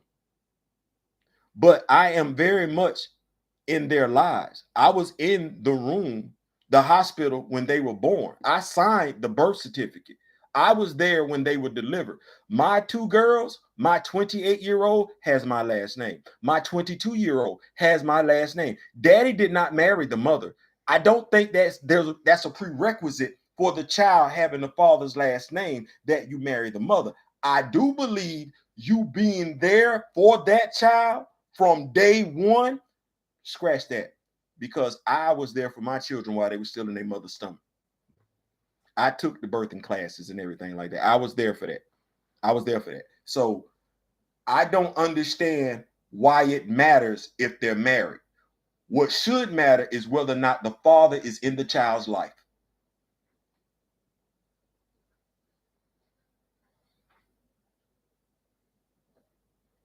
I think that's what counts. I don't think it matters if whether or not the father is married to the mother, whether or not the child should be taking the father's name. I think it matters whether or not he's a father, because we have way too many males out here that aren't fathers. So we're not going to take credit away from the fathers. No, I believe that should be what that is. Now, like I said, for professional reasons, I'm with you with that one. Many women choose to keep their last name for professional reasons.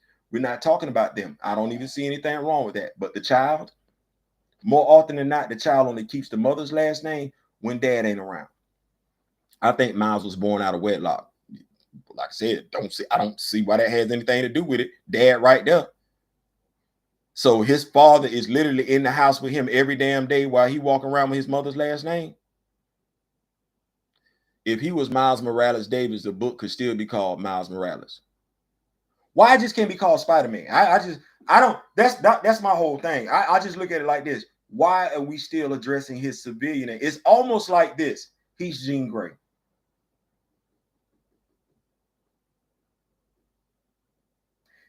He's Monica Rambeau. He don't need a superhero name because we don't call him by that. He should just be called Miles. My friend's son has his dad's name, not his mom. They aren't married. Dad in the picture. Dad right there. Dad ain't going nowhere. Dad signed the birth certificate. There were several Novas in the comics. All those books were called Nova. That's my point right there. Just call it Spider-Man. We know, you know, when you go to the, watch this. This how easy it is. Peter could be the Amazing Spider-Man. Miles Morales could be the Spectacular Spider-Man.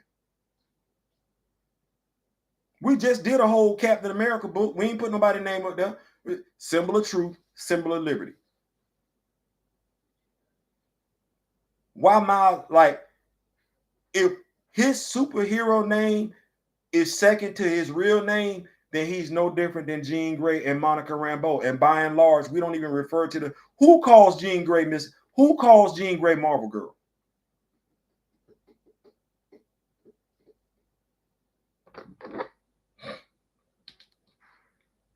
let the character be the attention grabber, not their name. Facts. I thought the book was titled Miles Morales as a placeholder till they gave him his own name. Guess not. No, he that's it.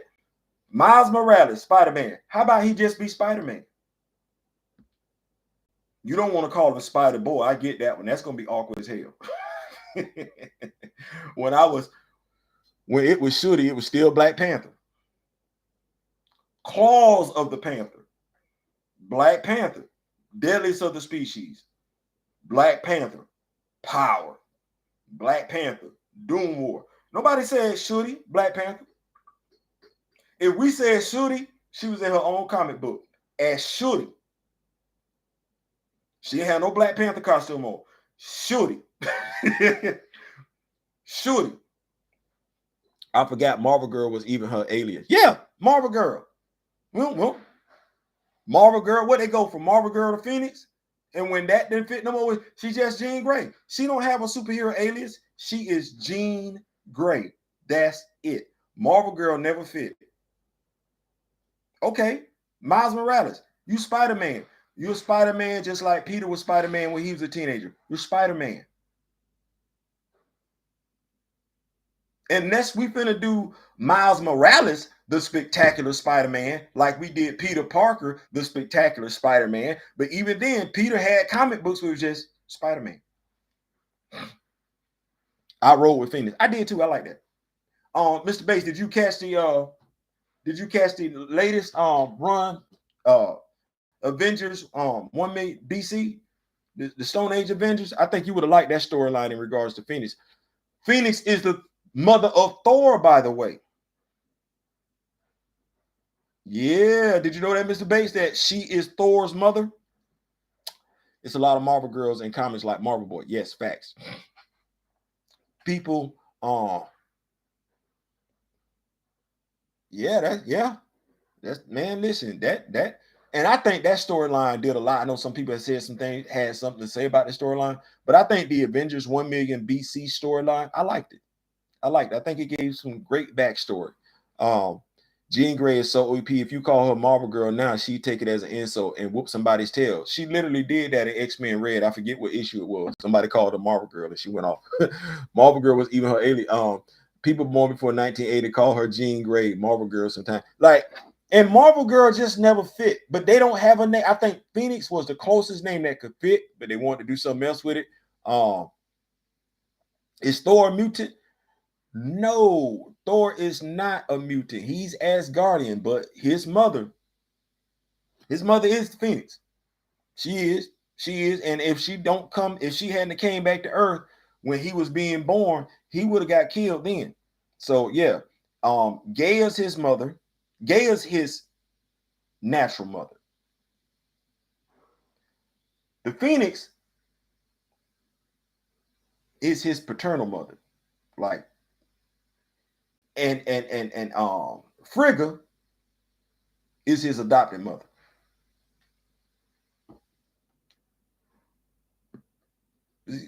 See, it's kind of like Odin was in love with the Phoenix, but she wasn't staying around like that, and so he wanted to have a child with her, but she wasn't like that type of person, and so she kind of made a deal with Gaia to bear Odin's son for her. So I don't know, because I don't even see women doing that for real today. Like I don't know how, but yeah. So Thor got 3 mamas. It's too much trauma in Asgard. They retcon Gaia as much. Yeah, that's what they did. So they retcon. Yeah. So it's I don't. I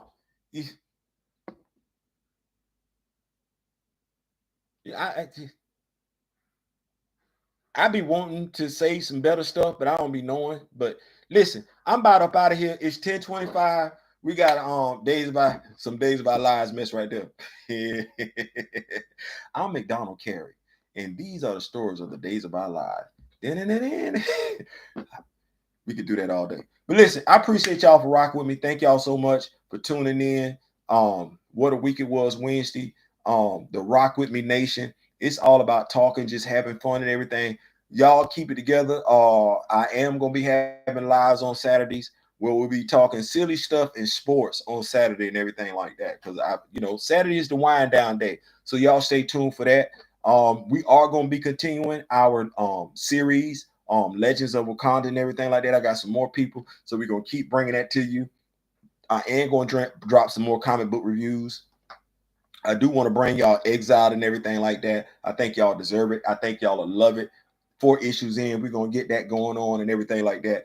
But yeah, man, that's about it. And y'all know how I get down. So we about up out of here. So we do it like this. Make sure y'all catch my brother D-Real and everything like that. I know he's gonna be probably dropping a video in about another 30 minutes to an hour. Y'all make sure y'all go catch him up with that. My brother Chillmonger, 33 questions, burning question with Chillmonger. He dropped those every Saturday. I got Marcus and Josh from Back of the Bus. They hit us up with W's and L's throughout the course of the week. Y'all make sure y'all check them out.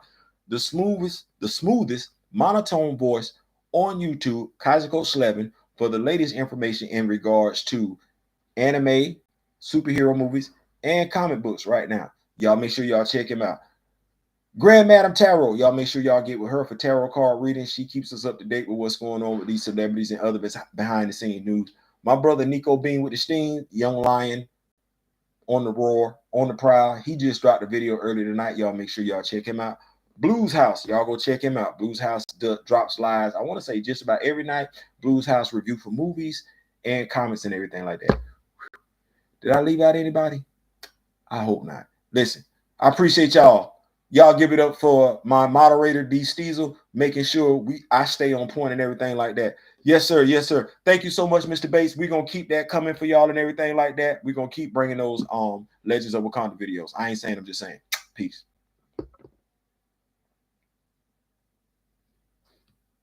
I ain't got no touch screen. I don't know why I'm touching the button.